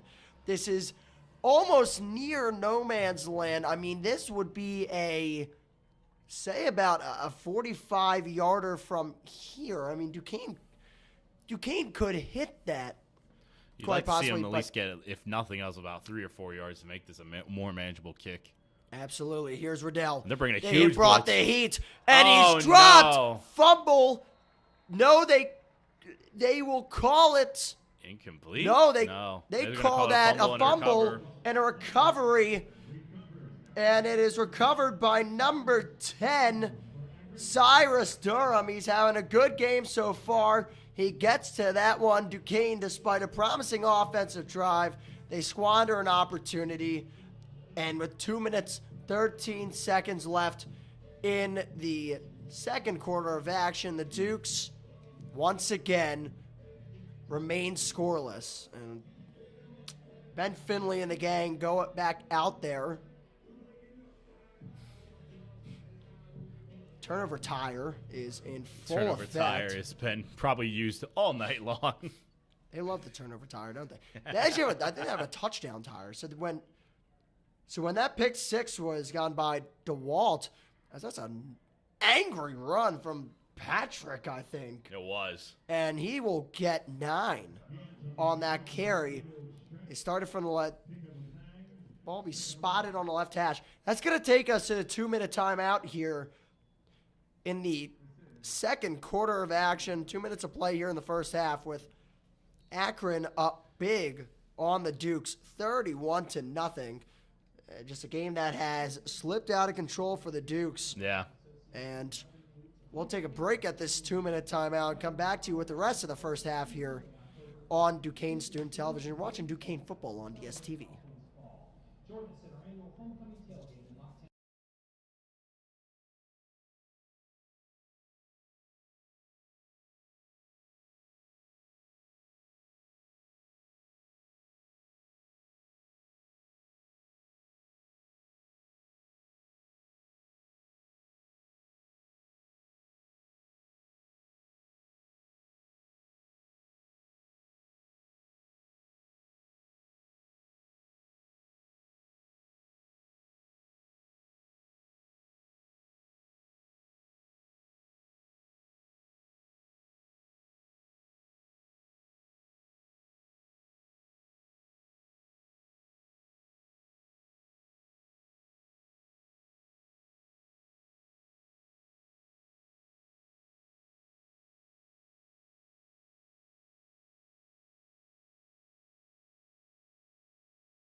Back here from InfoCision Stadium on Summer Health Field in Akron, Ohio. I'm Jack Morgan. Alongside me, Nick Fernbaugh. And the Dukes having a rough time offensively, and their struggles have turned into defensive struggles in the second quarter, being outscored 21-0 en route to a 31-zip deficit. No pun intended with Akron Zips leading. I mean, this has been a perfect storm of you ever heard of Murphy's Law? Anything that can go wrong will go wrong. Yeah. And I think that's the perfect summarization of this game. I mean, there's been bad sacks, penalties galore, turnovers left and right, some really sloppy QB play, and that's on both sides. Finley has not looked great either. It's just been the mistakes you could count on both hands and feet. It's just not been a clean game. There's just no getting around that. So it will be a second down and 1. That last play was a 9-yard rush by Patrick. They bring in Gant, who is to the right of Finley, and I don't blame Gant. Gant has 91 yards on 6 carries. Wow. I mean, talk about dominant right now. That's unreal. Here's a throw to the right side, a bubble screen that is taken for a first down out at about the 41-yard line of Duquesne. And that was Walker with the catch and run. I mean, like I said, there just has not been a lot of completions. I mean, Finley, I think, is 9 for 16 as of right now. Walker has the most catches for the Zips right now with 4. 31-0. Gonna go play action. Finley dropping back, throwing, caught. Walker first down out to the 21-yard line, close to the 20 of Duquesne. And they have come alive here in this second quarter. Miles Walker again. The second straight catch in as many plays. Clock rolling with 1:45 and counting left here in this second quarter of action. Give a lot of credit to Nick over here. He is making this. The clock has been a nightmare for me. He is making this broadcast go. Here's a handoff. Gant stops at first. Duquesne just struggling to take him down. They do. Gonna get about finally at the 6 or 15 7 on that one.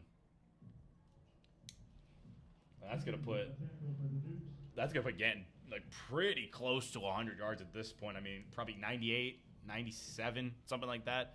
And he has been basically unstoppable, untackleable, unable to be tackled. It's just great performance from him today. It ends up being 2nd and 4.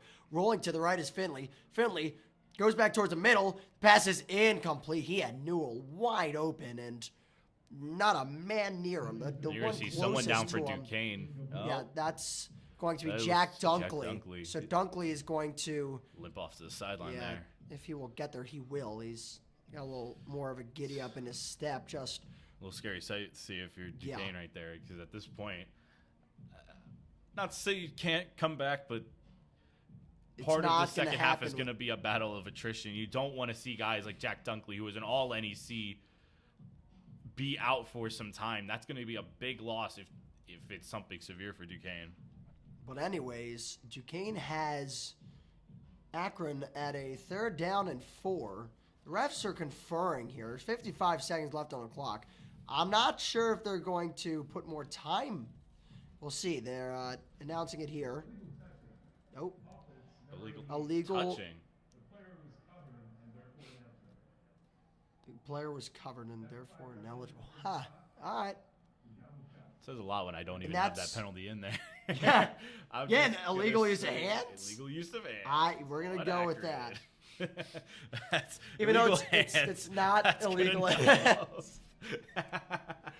I think we're yeah. How about no? It's beautiful. I think that's going to be 3rd right. and 9, I believe. 55 seconds remaining here in the second quarter of action, and they have. Keep an eye out for the middle of the field. I mean, they've been going to nonstop. I mean, they've gone to a lot of crossing routes you've seen. I mean, that's how Walker got that big first down to get him in the red zone here. So they're on the left hash of the field. Drop back Finley towards the middle. Caught by Patrick. A little leak out from the halfback there after he lined up in the shotgun with Finley. And that will be enough to move the chains. Excuse me. It was close, but they got it by a yard or two. And it'll be 1st and goal, albeit from the 8-yard line. So longer 1st and goal as far as goals go. And no matter for Gant, Jordan Gant with touchdown number 3 of the night. And Akron is laying it down here on the Dukes. It's 37-0, and nothing is going right for the Dukes right about now. No, nothing at all. I mean, this has been words can't describe how rough this game's been at points. But I mean, it's credit to Akron. I mean, this is a game that I mean, they've probably had circle on their schedule based on how rough the year's been. So, I mean, you got to give them all credit. A lot of people were doubting them.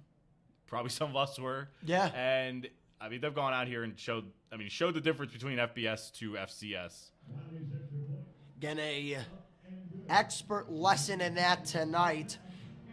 It's 38-0 Akron here on DSTV. You're watching Duquesne football live from InfoCision Stadium. We'll be back with the remainder of the first half after this short break.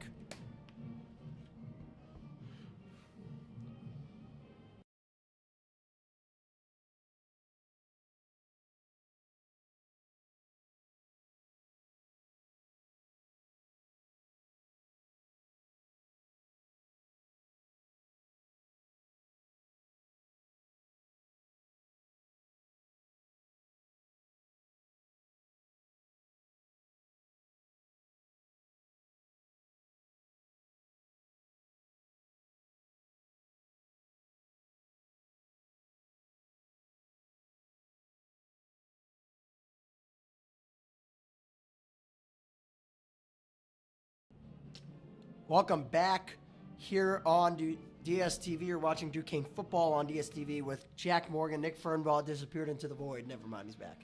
Came back. I had to turn on the light. I don't know if I guess you can see behind here. That is a ledge where you can sit. We decided to sit down here. There's a light filter back there, a light filter here. We saw the other booths putting on that light, and suit. we followed suit. That will be a touchback. Duquesne with 29 seconds. I think they just kneel it here, right? Duquesne gets the ball to start the second half. And it's not the worst idea to just, lick your wounds and get. I guess the real question is, at this point, do you let the starters keep playing? I mean, I know it's been tough because you wouldn't like to see someone get hurt, but they've only played one full game this season with basically playing half games, both the starters against Pitt and Lincoln. Yeah, and that's certainly something to consider for Jerry Schmidt when they go into halftime locker room. They're just going to hand it off to Ness Davis, and that will be the end of the first half, most likely. Yeah, they're not going to run another play. So that'll do it for the first half. Duquesne did cut the lead, did have the lead only at for Akron. The only had their lead at 10. So it was 10-0 after one. However, Akron came out with 3 offensive touchdowns and 1 defensive touchdown here in this second quarter of play. And at halftime, it's Akron 38 and Duquesne nothing.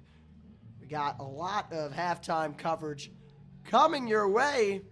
And that all comes to you after this short break. We'll be right back here on DSTV.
Welcome back here from Info-Session Stadium in in Akron, Ohio, actually. We do welcome those watching in Pittsburgh, PA. Duquesne Dukes, Akron Zips here on DSTV. I'm Jack Morgan. Alongside me is Nick Fernbaugh, and Yes, sir. the Dukes did defer the opening coin toss in this game, so they will receive the ball to start the second half. Duquesne with 3 guys back deep to return this one, and as you look at the there's first, not a whole lot you can say for the first half. I'll give you the stats here for the first half and just a couple of things. I think stand out to you, obviously, is the yards. 36 offensive plays for Akron, 318 yards. Duquesne with 37 offensive plays, but only 48 yards. A big disparity between the offenses. That has decided this one so far. It has been Duquesne's inability to make anything, generate anything at all. And Tyler Riddell will come out to start the second quarter. I know we did talk briefly, Nick did, at the end of the, I was going to say working with the scoreboard. Yep. And we did talk briefly about how maybe he might not come out, maybe he shouldn't. But Riddell is in, hands it off to Solomon. Solomon taking a defender with him as he gets 2.5. So I'll bring up second down. Thank you to everybody for tuning in. We're sitting at 315 views. Yeah, I mean, it's been a fun stream so far. Again, a lot of, again, some interaction in the chat. We appreciate it. And we just remind you, like and subscribe. It really helps us out here at DSTV. Here's the handoff to Solomon. He breaks a tackle. He's to the 40, the 50. Solomon to the 40-yard line of Akron. And a first down. Can we say that was the first thing that I feel like that's, besides the penalties that have gone right for Duquesne? Besides like the box snap run by Riddell. The first design thing. That was a run that might have went longer than the combined amount of Duquesne yards Feels close. in this game. I mean, Duquesne was at 48. It didn't quite get there, but that went for 37 yards.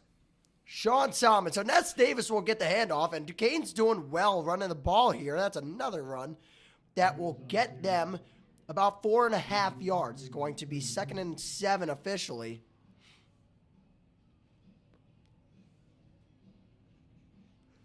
I want to, as well, give a shout out to the Akron staff here. They have been awesome, amazing. Food-wise, I will say, very good. Awesome food. So, a lot of credit to them. Take care of their staff very well here. Absolutely, they do, and we were taken care of very well so far here tonight. Ness Davis going to get a couple yards there on that carry, get to about the left hash of the field. That's where the ball will be set up for a 3rd down and 4.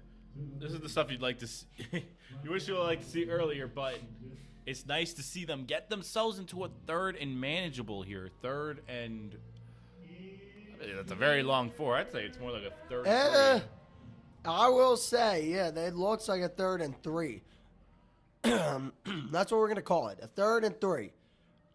Riddell in the shotgun. Ness Davis to his left. The ball lined up on the left hash at the 36. Riddell, 2-step drop, throws, caught. Isabella, first down. Almost breaks a tackle, but gets out to the 18-yard line. First down, Duquesne. They are over the 50-yard line for the second time tonight. My apologies. And they are in the red zone for the first time tonight. And Ness Davis will stay in. It was great. I mean, it was a great slant by Joey Isabella. I mean, he saw the middle of the field there, and I mean, we haven't called his name a lot tonight, but that was easily the best play he's made all night tonight. And you could see him here on maybe the look outside there with 13 blocking there. They have Isabella out on the corner there. They throw. It's caught. Johnson inside the 10. First down, Dukes. If they give it to him, they might be They're gonna be short. Very. No, they will No, they're gonna give it first to him. and They goal. lay down the chains. It's first and goal from the 9. So, a couple substitutions made. As it looks like it was, DeMarco Johnson on the tackle there. they will bring in Garrett Harold. Going out is Jermaine Johnson.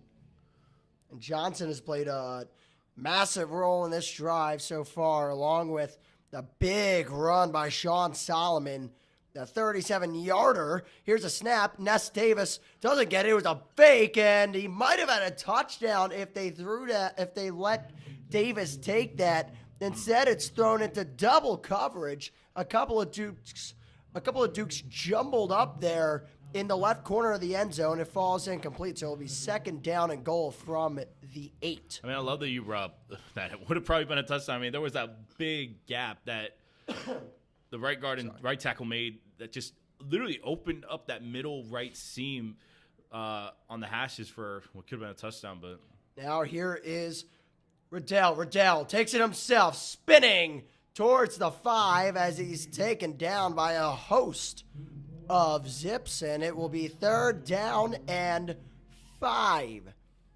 It looks like the ball spotted at the 4. The post is at the, I think it looked like it was at the 5. So it's third and 4. 4 to go here at the 4-yard line. Duquesne looking to punch through and get their first score of the game. Ness Davis to the left of Riddell, who is in the shotgun. 10 seconds left on the game clock. Riddell gets it off. Riddell to the end zone. Incomplete. It falls incomplete. A miscommunication. Looks like that was Jermaine Johnson. Or never mind. That is number 13 for the Dukes. Kieran Boyd. And it's now fourth down. Duquesne's going for this one, Nick. I mean, I feel like you have nothing much to lose at this point. A field goal essentially is just a meaningless win here, so I don't blame them here. Fourth down and 4. Riddell in the shotgun. Well, they might just try to see They if they can might. bait them They offsides have here. 11 seconds, 10 now on the play clock. Not a bad decision to go for it. We'll see if they do. 5 seconds left. Riddell's got to go. If he's going to snap it, he does. Riddell dropping, throwing, caught. No. Or it's incomplete. Alexander, Wow. I think he just dropped it. Incomplete. It falls incomplete, and that will be a turnover on downs for the Dukes. Let's take another look on the screen. That's just an unbelievable breakup from what I believe was DeWalt there. Malcolm DeWalt has a pick 6 in this game, and he has another game-breaking play to rob Duquesne of a touchdown in the end zone. 10:08 remaining in the third quarter of play. The Dukes stymied at the goal line, and they still trail scoreless on the scoreboard. It's 38-0. You're watching Duquesne football on DSTV.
Welcome back as we are live from InfoCision Stadium in Akron, Ohio. It's Duquesne versus Akron.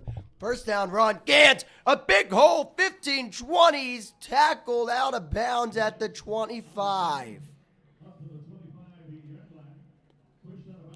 Gant has been incredible today for this Akron team. At the half, he had 8 for 105. He adds another handful to his total. The ball spotted now at the 25-yard line. Going to be looking like a 22-yard run there.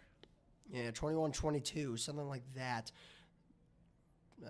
RPO pulled away, thrown now down to the 30-yard line. Tackled after the catch was Mason for Akron, and it will be a 5-yard gain on first down, make it 2nd and 5. Credit. I mean, it was a good wrap-up there by Antonio Epps, if nothing else. I mean, he slowed down Akron's receiver there to essentially a crawl on that play. Second down run. Gant is just shoving defenders on the way to a hard-fought 4-3-yard. Yeah, they're going to give him 4 yards on that run. It's 3rd down and 1.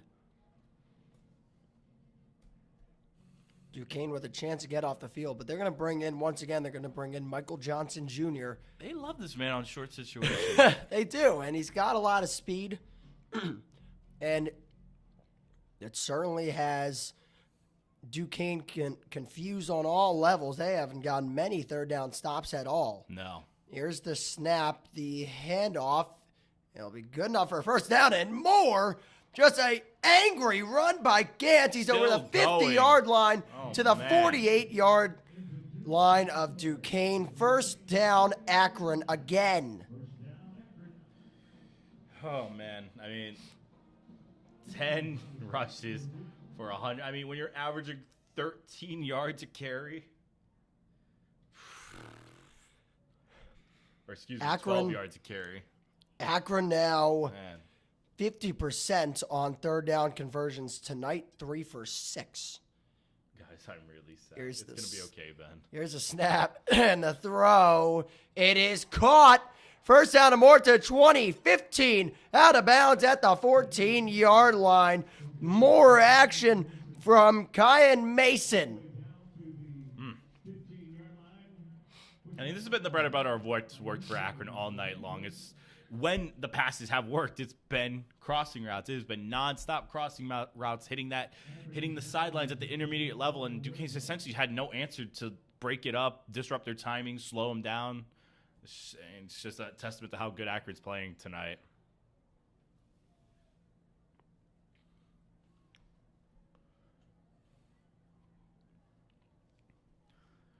Here's a snap by Finley. He fakes the handoff and throws up the middle, caught, touchdown, Akron. That is Tim Greer Jr., who scores a touchdown for Akron. It's 44-zip. And I got to be honest with you, it's happened a lot. And I don't know why I still haven't figured out where that popping sound comes from after they score. I'm trying to see. I don't know what I feel it like is. Gotta be. It sounds like it's too quiet to be a cannon. It sounds like a firework, but I don't see any bright lights. Maybe it's behind us. It could be behind us, possibly. Yeah, maybe. I mean, Top us, maybe like up here. I mean, maybe, yeah. Something happened. I don't know. Be a bold decision to do it above this press box. They say fortune favors the bold sometimes. I don't know if fortune favors the bold in that scenario. Good God.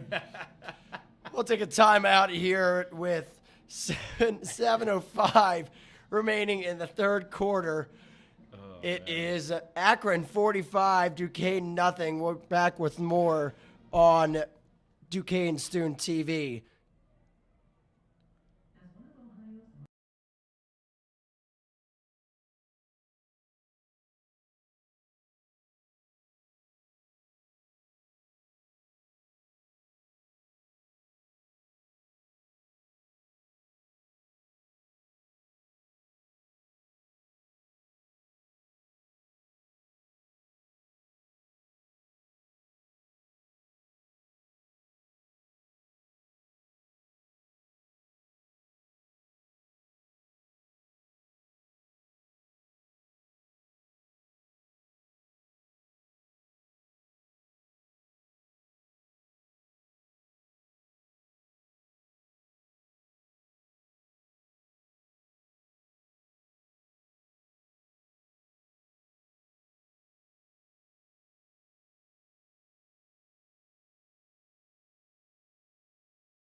Back here on Duquesne Student Television. This is Duquesne Football on DSTV. I'm Jack Morgan. Alongside me, Nick Fernbaugh here tonight. Yep. It has been anything but ideal for the Dukes tonight offensively. They'll have another chance. That first drive of the third quarter, they actually did get the ball down to the Akron 4-yard line. They went for it on 4th and goal, and it resulted in an incomplete pass, and Malcolm DeWalt is having a heck of a game defensively for the Akron Zips. Oh, yeah, he's been unbelievable between the pass breakup on 4th down and the pick 6 in the first half. I mean, if there's a player of the game for Akron, it might be him. I believe we have a substitution at quarterback. It is going to be the sophomore Logan Kushner getting the nod here. The Whippeal legend. Yes. Logan Kushner. Another one. Yeah, he played for North Allegheny, led them to back-to-back district championships, and was a state runner-up in his senior year. I believe he was state player of the year in Pittsburgh. It was something crazy like that. And here's Davis. He might be gone. He's at the 50, 40, 30, 20, 15, 10, 5, and he's down at the 1. What a run from Ness Davis. Wow, I mean, there was just a wide open gap down the middle.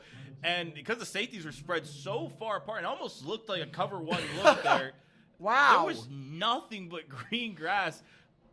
Unbelievable effort from, I couldn't tell who it was, but whoever it was. Either way, heck of a tackle, and what a run from DK Ness Davis. Metcalf-esque type run down there.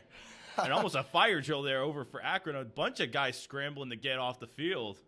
Wow. All right. So first down and goal from the 1-yard line. Duquesne looks poised to get touchdown number 1 of the night. Here's the snap, the handoff to Davis. He is short, and quite frankly, he lost a bit of yardage from where they started. In fact, if he got back to the line, that's impressive. I think he might have lost a yard. I'll see what they say. That the ball is snapped a few inches behind the 1-yard line. So the ball was firmly inside the 1, but now Duquesne is backed up inches. But 2, I would believe. Yeah. So now here's a snap for Kushner. He's not going to be able to get it over the head of the defender. That is once again really making a big impact on this game is Bruno Dahl, and it's 3rd and 1.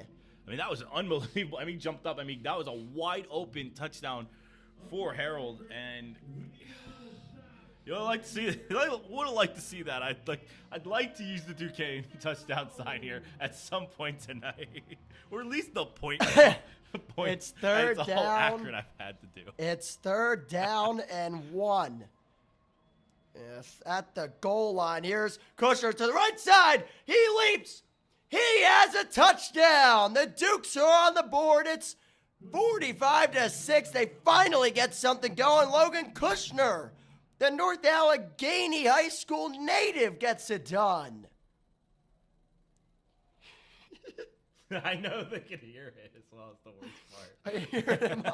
Just the quick spam clicking on my end to get the timer back to normal. Hey, if nothing else, I'll take a touchdown at this point. Why didn't you just minus 60 and then add a few extra seconds? It was probably about the same distance. I know it was like 30 seconds difference, so I was just doomed. They're lined up for the extra point. The kick is good. And the kick is good. Duquesne's on the board. High five for this one. Duquesne's on the board tonight. A good run from Kushner there. I mean, yes, because it looked like he was gonna get stuffed at like the 3-yard line, and he just makes an unbelievable stretch effort to reach the pylon there. That was fun. Maybe a little more left in the tank here. 45-7, but Duquesne's on the board. We'll be back with more from Infocision Stadium in Akron, Ohio. After this, you're watching Duquesne football on DSTV.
as Macho Man plays at Infocision Stadium in Akron, Ohio. It's the Duquesne Dukes 7, but Akron Zips 45. Duquesne does get on the board.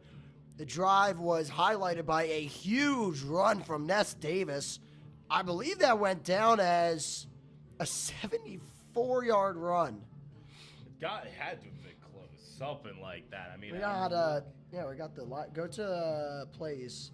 74. Yeah, no, you're Wow. on the money. Yeah, up Ness there we Davis, go. 9 carries for 99 yards. So, I mean, for what it's worth, I know that a lot of the runs came on that big run, obviously, but I mean, Solomon and Davis have combined for 167 yards on the ground. I mean, essentially, it would come down to if the passing game had gotten anything going. I mean, 8 for 22, I think, says it all. But the ground game has stepped up in a sense. I mean, Riddell has 18 yards despite the sack. I mean, Kushner has that touchdown run, even if it was for like a yard or two. I'll tell you what, though. Logan Kushner has looked very impressive in the now 3 appearances he's had. And I don't know about you, but as a Duquesne fan, this guy's a sophomore. And going forward, if he were to return next year, this Duquesne Dukes team could look extremely dangerous. I mean, man, he is a looking great dual awesome right now. He's a great dual threat, if nothing else. I mean, there is so Yeah. much to like from what. I mean, even though the play got swatted out, it's more just an unbelievable play by Dahl more than anything. That I mean, 'cause he had a great throw to Clark kicks it away, and it's taken out of the end zone. 20, 25, 30-yard line. That was not was 27, Patrick. I That was believe. number 8. And I mean, full transparency here. We start to get towards the back end of this game, and you're going to see a lot of different, a lot of backup substitutions in. So if I do miss a call, I do apologize, and I promise you I am trying. By the way, Jordan Gantz, 11 for 148 tonight. Yeah. He has been incredible. 3 touchdowns as well. He's looking for number 4. He's not in the game. The handoff goes to the left side to the 35, out towards the 38. Flying out of bounds there. That was Marquise Williams, listed number 3 on the depth chart. He got some, a little bit of a little convoy there with forward blocking from Delvin Morris. Yeah, can we give credit to Delvin Morris? That man was on a mission there. He got out in space, and he had just every single lane covered for him. Here's the second down carry. It results in a first down out to the 42-yard line. Once again, Marquise Williams. That's first down number 20 of the night for Akron. So that's a lot of first downs to give up, but Yeah. it just feels like the wind was, they're going to have a timeout here. The chains, I think, are tangled up with the down marker. It looks like they can't lift the down marker off. They got it. Did they? Yeah, they did. Yeah, it looks like they did. For now they do. Until this play happens and they move forward or backwards. That could be trouble. Stop I'll we get go. started again. There we go. Yeah. Here's a throw from Finley. He's going deep, and it's incomplete. Great Donovan coverage. Stanley, I mean, man. airtight coverage on that one by Donovan Stanley. So taking a look on the scoreboard, it was airlocked. I mean, that's the job from Stanley there. He covered the inside to keep the vision at least off for Akron's receiver there. That's just an unbelievable play from Duquesne there.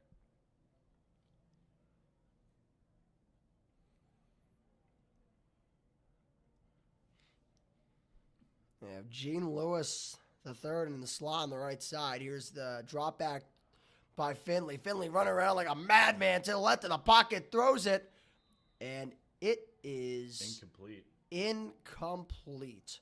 So it'll be 3rd down and 10. So, Officials yeah, timeout? I think they set for an offensive injury. I'm not Oh. sure. I'm not sure who It looks like it's Ben Finley. Yeah.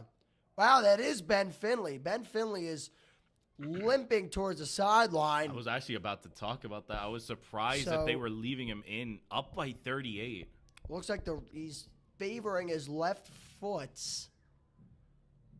That is not what Akron wants to see right there. A little bit of a limp. I will say I'm not opposed to where your thinking was there. I mean, this is a 38-point game, and you got it in the bag for the 99% of the part of it. You got it in the bag. I don't see why he remained in the game. Well, he's out of the game now. It's Michael Johnson at quarterback. That one deflected and incomplete. They tried a little wide receiver screen, and it was not there. Duquesne's defense gets a stop, and they will be forced to punt. If nothing else, you try to get some moral victories here from Duquesne. Maybe slow things down. Maybe make it possibly a 28-point, maybe even a 21-point game. Yeah. So you can get stuff moving. If Kushner can get something going with the pass game. And, I mean, like I said, on a night where not a lot's going right, you take big stops like that. And that one was almost blocked on the punt. That's a deep punt. Caught by Isabella, who was maybe down at the 5. Doesn't matter. He gets back, pops back up, and goes right down to the 5, just more towards the right hash. That's where the Dukes will start out this drive here. Ness Davis, they were beginning to show his run on the broadcast, and it would have been a totally viable choice. Looked like it was Somerville who finished up the tackle there for Akron. I mean, a great effort from him because there was a chance. It was a big lane to the left there for Isabella. Just couldn't get over there. No. Kushner in the shotgun. He hands it off, and going nowhere there was not Ness Davis, not even it was Hopkins. So that was not Ness Davis, not even Sean Solomon. That instead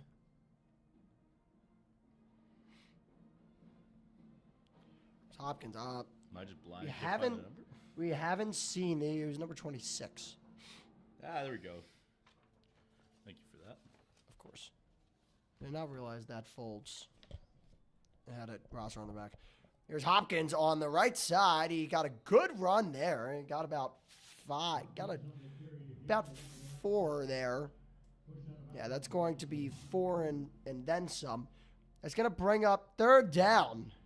3rd and 4 for the Dukes.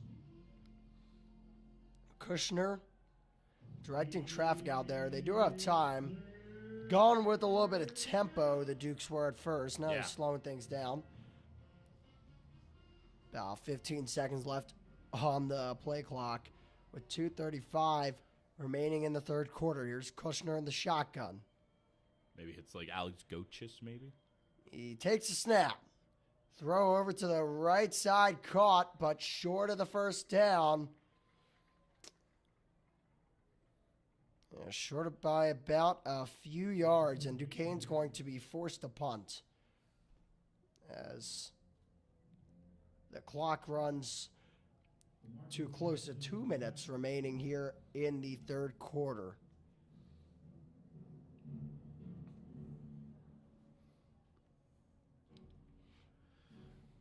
You would have liked to see something. You would have liked to see something go there. Just something to get anything but a 3 and out there. Berarducci will come on to punt for the Dukes once again tonight.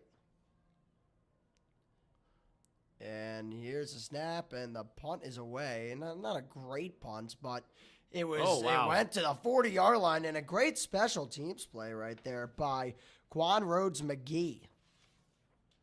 And so Yeah, no, they won't. We won't take a break. But minute 32 remaining in the third quarter of this game here, Yep. and Duquesne will trot back out to defense. It looks like there's a whole host of second stringers out on the field right now. For one, Nico Pates is listed as second string on our depth chart. Got Dom Fusca in there as well. Here is the fake handoff to Patrick, and taking it is Michael Johnson down to the Duquesne 29. Gets a gain of 9 yards there, and it will be second and short. So Michael Johnson Jr. That was an unbelievable fake. And it was a long fake out there. He sat behind the line of scrimmage for about at least 2 seconds. Yeah, he did. Now the fake handoff, Duquesne bit, but the pass on the flats over to Newell on the right side was incomplete. One of those plays, I mean, again, another long delay there from Michael Johnson before he went for the throw, and it kind of sailed it over because, I mean, that was wide open from what looks like what I'm assuming was the backup tight end, maybe Connor Kravick.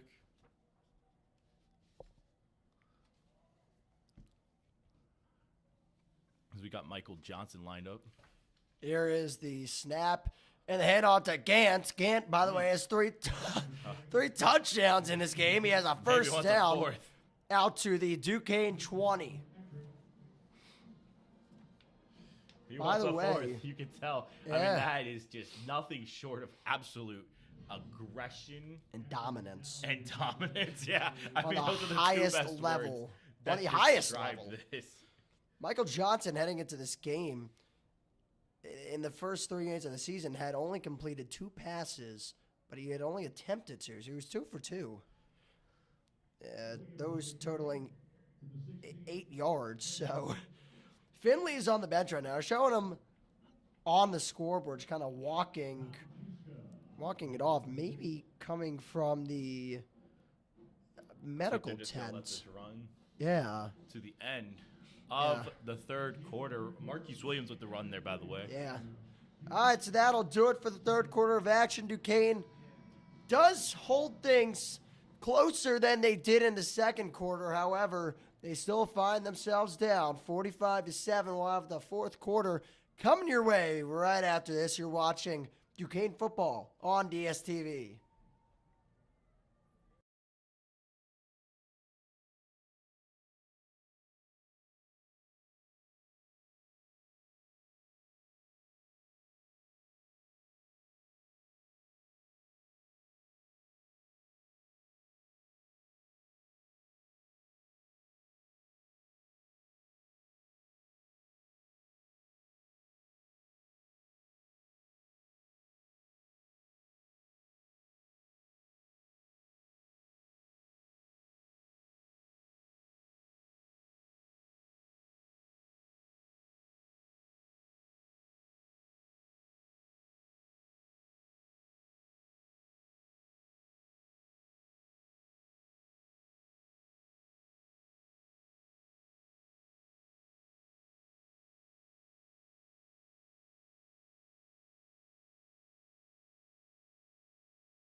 We are back here on DSTV. You're watching Duquesne football.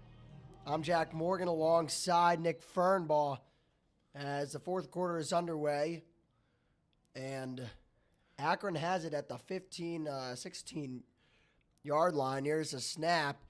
Duquesne just not able to take down Johnson, who flips himself forward to get the first down. Pretty good idea that he did get it, and it was right at the 10-yard line, so it's going to be first and goal. What I really liked from, You need to start the clock. Dang it! Thank you for that. Okay, what I really liked from that play in specific was, you saw nothing was open, and Michael Johnson. He almost walked it to a sack, then spun out of a big tackle. That's unbelievable play from a backup QB right there.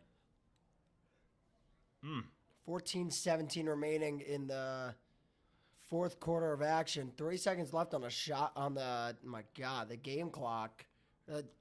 Play clock. My apologies, Johnson. He has space on his right. Duquesne closed that off. He's rolling to his right, throwing to the end zone, and that is incomplete. This is where I do the thing where I stop the clock. And then spend about 3 seconds getting it to the right time. To everybody here, thank you for putting up with me. Oops. Oops. The one thing at least I've liked through this, they've slowed these drives down. We had I felt like we had almost 20 drives in the first half. I wanna show you guys something. Oh no. This was the first half. These are the drives. So we got Mark. This. You got Williams. Full page. Yeah, here's we could get on the carry there. Here's Gant. It's Gant. It's Gant. He'll get down to the 5. He's searching for his third touchdown of the day. And here's another page. This and this. There's a lot of drives here, guys. I'm not tugging your chain. There was a lot of drives. I think they printed out 2 pages. Oh no, they didn't. Actually, I don't know. Third and what looks like third goal at the 5-yard line there. 13:21 remaining. Here's Johnson throwing to the end zone. Incomplete. Ooh. No flag. Duquesne has gotten a stop. Has gotten a stop in the red zone. And that will set up for lead a field to goal. Yeah, that will lead to them bringing on the field goal unit. Interesting to see there. They could have gotten Jordan Holmes there from Duquesne on pass interference. I feel like that could have went either way because there was a little tugging there. Yeah, that was close. Yeah, it was close to say the least. All right, so now on to since you kicked an extra point. Yeah, kick a short field goal. I think it's 26 yards. And that one is up and good. So the field goal made by backup place kicker Matthew Schramm. And it's 48-7 in favor of Akron with 13-13 left in the third quarter of action here. We're going to stick with you for a little bit here. I will say, if there's any questions you guys have, put them in a chat. Yeah, feel free. Let us know down below. Yeah, we will. We'll stick with you here through this break. So I'll be keeping an eye out for that before we kick off. But I want to say thank you to everyone for tuning in so far. It's been an unbelievable night. 427 views here at DSTV. You guys have been nothing short of awesome. Thank you so much. Really, we do appreciate that. It's going to make the ride home easier.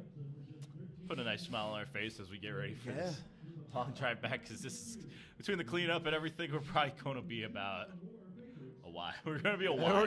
We're probably going to be about a while. I feel like that's the best way to describe. We're going to be a while.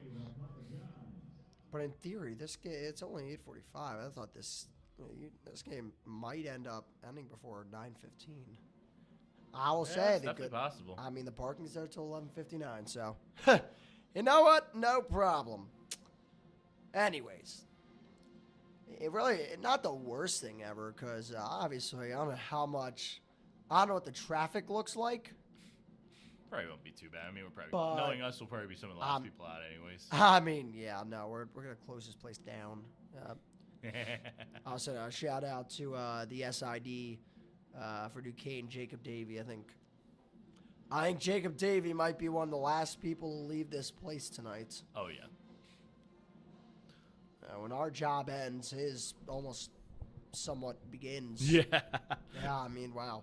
Now, our job essentially ends once we turn this stream off. I mean, yeah, that's pretty much it. But oh man, this has been. What do you describe an experience like this, especially for a night like band night? I would say the band. They've sounded really good. The band has sounded good. The band makes up the two sections that are, without a doubt, easily the most packed in this stadium tonight. I will say there's a good amount of people below us as opposed to across away from us. Surprised that many people have stayed. I feel like it's just a feeling of human nature that most people dip when a game starts becoming a blowout. Yeah, no, We got a decent bit of people here through the last quarter right now. Yeah, I mean, you know what? Good for them. Yeah. Football's football. Hey, amen to that. And college football Logan is Kushner's always been special. Exciting. Exactly. I Kushner's mean, you got to been start touchdown. I'm excited. As that one into the back of the end zone for a touchback, it will be Logan Kushner and the gang coming back out, trying to tack on touchdown number 2 of the night.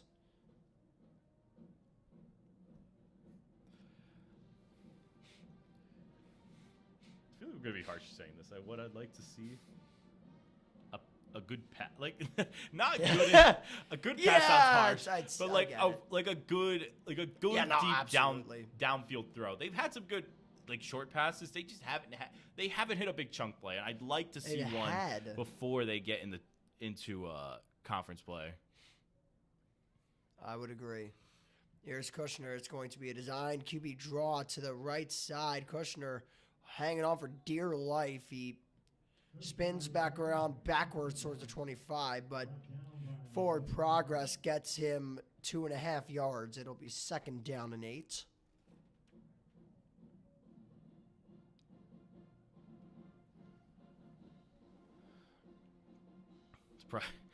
I'm sure that landing must have not felt nice because he face planted into the ground. Yeah. Oh man, It's gotta hurt. No, it definitely didn't feel nice. Yeah, taking a face full of turf. Yeah, no, not at all. Here's a snap. Kushner gave to who I believe is that's Ness Davis. Ness Davis having a fantastic night or a fantastic second half. Oh, 100%. So he's had a lot of good either either fought through a lot of tackles or he's fought through dragged people with face mask. That was definitely face mask. They missed that one.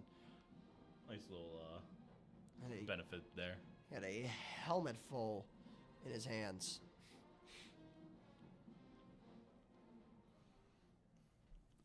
Let's see what things are going. I mean, they're lining up very far. I mean, those quarterbacks are lining up about 5 10 yards at yeah. least, if not 10. Yeah, that run by Ness Davis was met with a lot of aggression by Akron, and they push him back. He does get to the line of scrimmage, so it'll be 2nd and 10. Ness Davis will go off and take a breather. And that's something I'd like to see at least maybe on this play because they're giving him a lot of space. They're giving him so much space. Every single cornerback is lined up 10 yards at least. Not at least, but somewhere between 7 to 10 yards away from the receiver. You'd like to see him try to attack that, but they're going to keep running the ball here. Hopkins, nowhere to go. He's going to lose 3. That'll bring up a 3rd and 13 for the Dukes at their own 32-yard line. Andrew Bordeaux goes Zips. I've seen yeah, that. well, we've had a few of that's- those tonight. Any Akron Zips fans, hi, welcome. I hope you are enjoying this, and if you are, please make sure to like and subscribe. Yeah. It's all love support They the go- all means the world. Zips have certainly been going. That's for sure. Oh yeah, they have. 48-7, Duquesne at their own 30. get It's sacked. He Kushner is running not. for his life on the left side. He's going to throw deep. This could be your chunk play. It's incomplete. That was thrown almost 50 yards down the field. Yeah. And that will Yeah, we did be say fourth chunk play. down. We did say chunk play. I don't blame him for that. It was a little hard and a little frustrating to see. He just he was kept looking downfield, and there, what I believe was Alex Goach is about maybe 15 yards ahead of him, wide open. Maybe the nearest defender was about 5 yards to his right. You would have liked for him to maybe see that, but I don't blame him for the deep play, as they're going to punt that away. Baraducci with the punt. That is going to be That's an impressive catch. I A little almost sketchy there. that was quite sketchy. And that catch it now is like it's that Michael Johnson. No, that was No, that was No. not Michael Jackson. dude. It's number 15. That would be wild. It's if it number was. 15. I know that. Nah, I got you. Don't worry. It was Terrence Thomas. Terrence I win. Thomas. Yep. You got Yeah. there too fast. Dang it. All right, Terrence Thomas. Too good at this. Fair catch at the 31-yard line. You know it's what the number 48 stood for on the scoreboard? Akron's points. They're up 48-7. Wow. 10:18 left in the fourth quarter. We're going to take a timeout and come right back to you here on DSTV. We're watching Duquesne football on Duquesne Student Television.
Welcome back to Duquesne Football here on DSTV. I'm Jack Morgan alongside Nick Fernbaugh as the Dukes did have to punt it away on that last drive. 10:18 left in the game. There is a new quarterback in. It's Braden Rogau. And Rogau So you see Rogau come in. will complete a pass that will go for 6. Not 4, not 5, but 6. Think they're gonna bring in the thirds? You think all the third strings are in for them? I would really venture to say yes. There's a handoff. I believe that is also there. That's Marquise That is Williams. Marquise Williams, yep. Unless they really are trying to get Gant a third. a fourth touchdown. Which I feel like. Yeah, Marquise Williams ends up getting 2 yards, so it's 3rd and 2. I will say this. I think after Ben Finley went down with that injury, that was a very sobering moment for them. I don't think they wanted to take any more risks. Yeah, I have seen Ganton for a couple runs. There's been a lot of Marquise Williams. No, 100%. I mean, Rogau, yeah, you Rogau. get to the end of the game, you want attrition to come through. Marquise Williams will plow forward for the first down. He makes it to the 44-yard line. It's a first down, a new set of downs for the Akron Zips at the Akron 48. It'll be first down 10. And Rogau in the game for the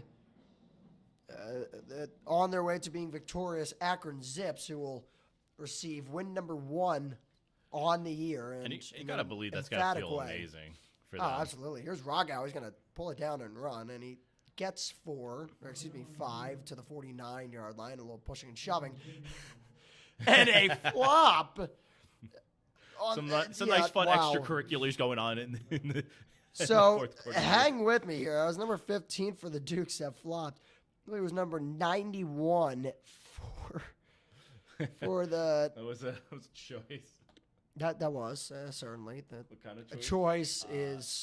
A choice is the best way to describe whatever that was. Oh my goodness! That was I believe nice that was Musica for Akron, shoved as a first down again on a little end around there off the completed pass for Lewis, and Akron resets the downs. There was a little wide receiver screen. My apologies. So, anyways, Musica, maybe a little shove, a little light shove. It really not too, not too much. There was something really funny about seeing that it was a light shove and then a very hard flop.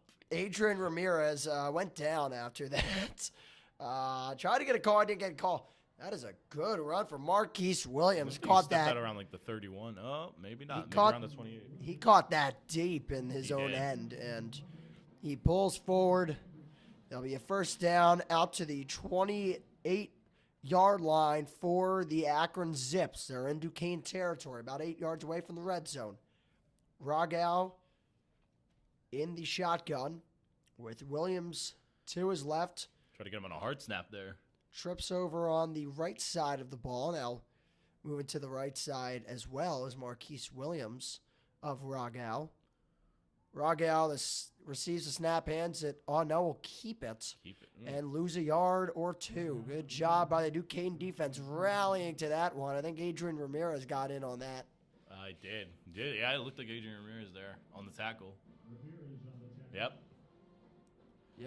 That will be a solo tackle as it goes down for Adrian Ramirez. Rogau's guys get some physical downhill running.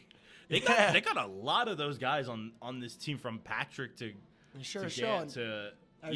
Finley on the sideline. He looks all right. He's smiling. He's enjoying it. Yeah, just a little bit of a scare.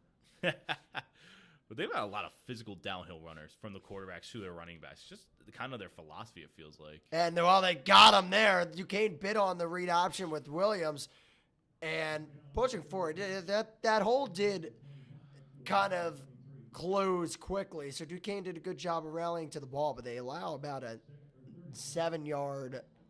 6 or 7 yard run by Rogau. Brings up 3rd and 5. It was interesting. I couldn't tell if Rogau wanted to lower his shoulder, hit someone, or if he just wanted to go down. Kind of like stuck in between almost. Yeah. Stuck in the middle, as some might say. It's 20 at the 23-yard line. Yeah, I'll call it that for first down or 3rd down and 5.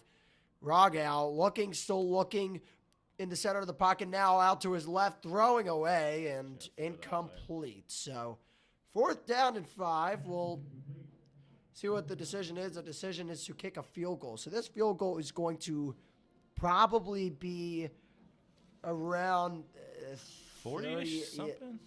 38. We're going to go with a 38-yard They're spotted right now at the 31. Add 10. That's going to be 41 yards. Yeah, so that they're giving themselves. No, give me. No, it's not. Not in college. 40 yard. 40 yards. 40 and plus. Yeah, that's not easy. I hit that once in my life. We'll see if that out's here. That is going to sneak in there. It's good. Great kick by Schramm. And the whatever that is goes off. And it's 51-7. Akron over Duquesne with 5:12 remaining in this one. We're going to take our final break, then come back to you from Info-Session Stadium, bringing the remainder of this one and wrap it up. It's 51-7, Akron over Duquesne. You're watching Duquesne football on DSTV.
Welcome back.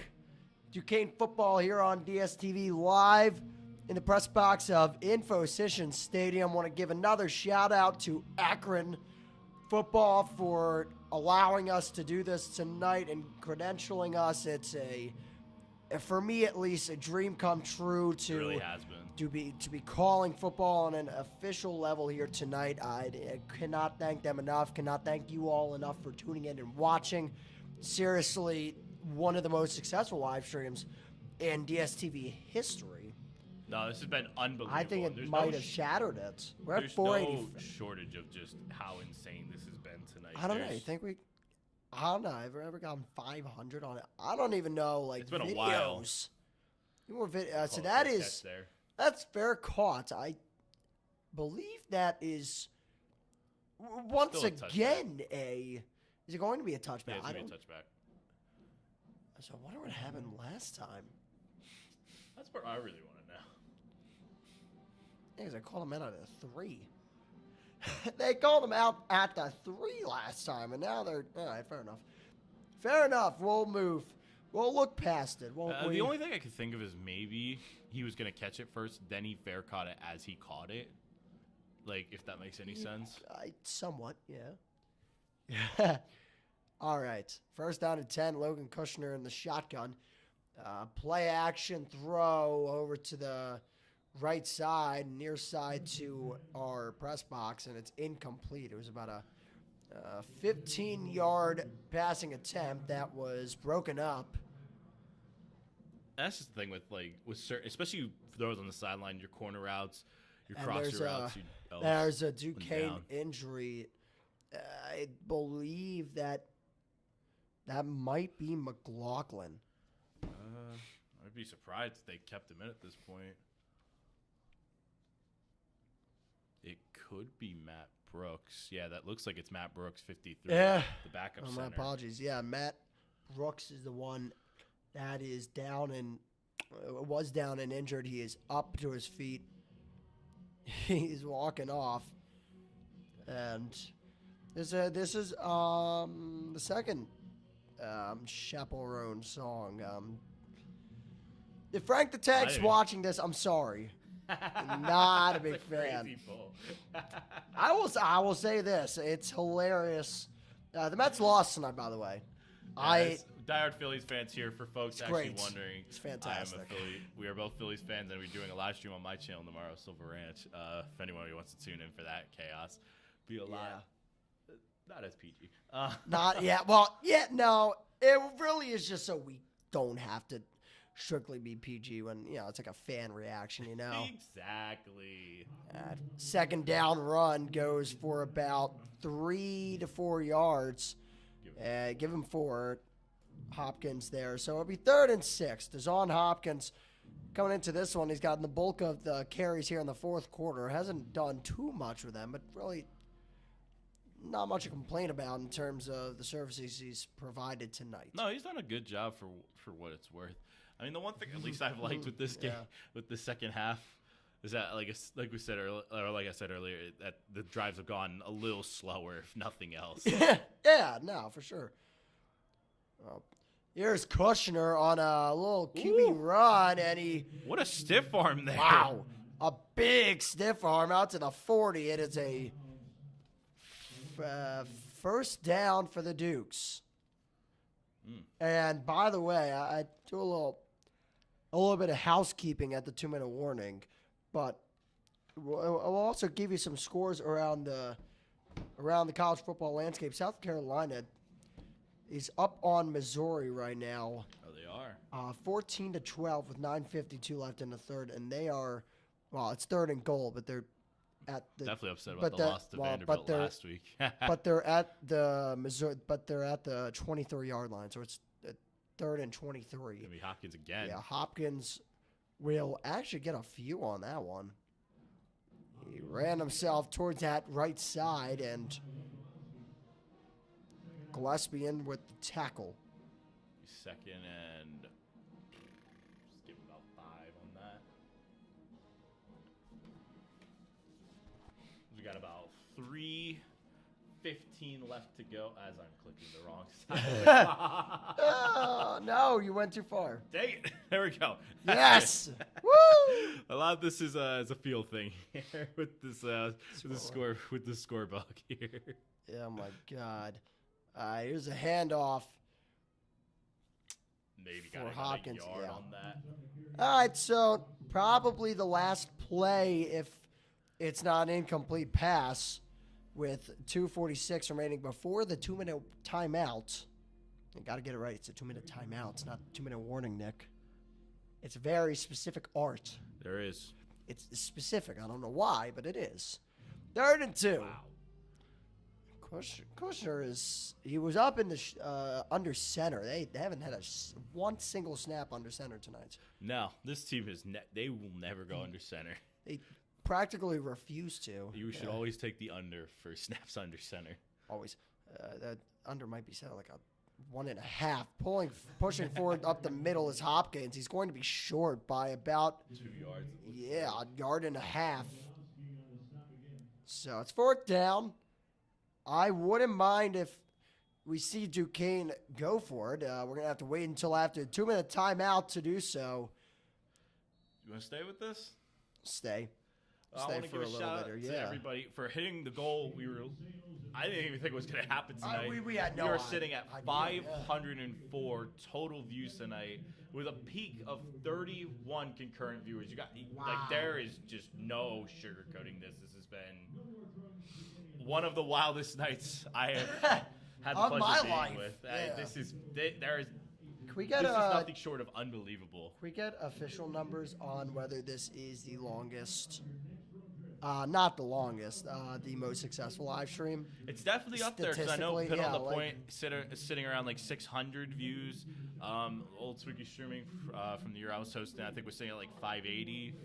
Like this is up there. This has been there was a environmental journalist summit that we hosted that I think is sitting close to like 700. There's been like this is up there for being one of the most successful streams we've had in a while, and you all have made this happen, and I cannot begin to express how grateful both of us are for this. I will say we do a lot of streams here on Duquesne Student TV, the YouTube channel here. Stick with us throughout the school year. A lot to come. We got some football content. We do pregame shows every week for Duquesne football, and then once basketball season rolls around, nothing changes, more of the same. And on the road games for Duquesne basketball, we do live streams for those games. We were doing them last year. We will continue doing them again this year. We want to invite you all to tune in. 100%. So, yeah, a lot more coming here on DSTV. Duquesne football just kicking it off. And I guess kind of previewing going into next games for kind of both sides. We all know where Duquesne's going. They're coming back home, and they're going to be playing New Haven, who just came up from D2. I mean, talk about that for, like, what do you think you're going to expect to see from that sort of game? Like, you think like a trap game, like last year, kind of how it was with when we played Mercyhurst, sort of? I think that Duquesne's going to take care of business there. I think that is a game where, I mean, you move from D2 to D1. I do believe it's pretty hard to flip around in a year, in one class and find more like D1 players as opposed to the D2 roster you had already built. So I think it's certainly going to be interesting. Preview of what's to come in the coming years, because New Haven will be joining the NEC next year officially. So that is officially Duquesne's last non-conference game, but in theory, it is an unofficial, it's an unofficial non-con game. I wish they had gone for this. Unofficial conference game. But, I'd like to see them go for it here on the last. I would have appreciated them going for it, but they will punt. It'll be Clark to punt. They take a fair. Or rather, not Clark. Michael Hartshorn. Hartshorn was the one that was given the unfortunate duty of having the ball with 3 different Akron Zips running at him earlier on in this game. It kind of felt like that was the turning point of where this game kind of spiraled into. Well, that wasn't good. That was bad. A very lopsided affair. That was bad. Okay. That was bad. not the best. Mr. Mackey. But I think you're going to see 3 runs here and then. Yeah, so Ragau. Probably won't get out of here. Ragau's out there. He's in the shotgun, typical format for both these teams. Handoff goes to Williams. He will slodge forward to get about 4.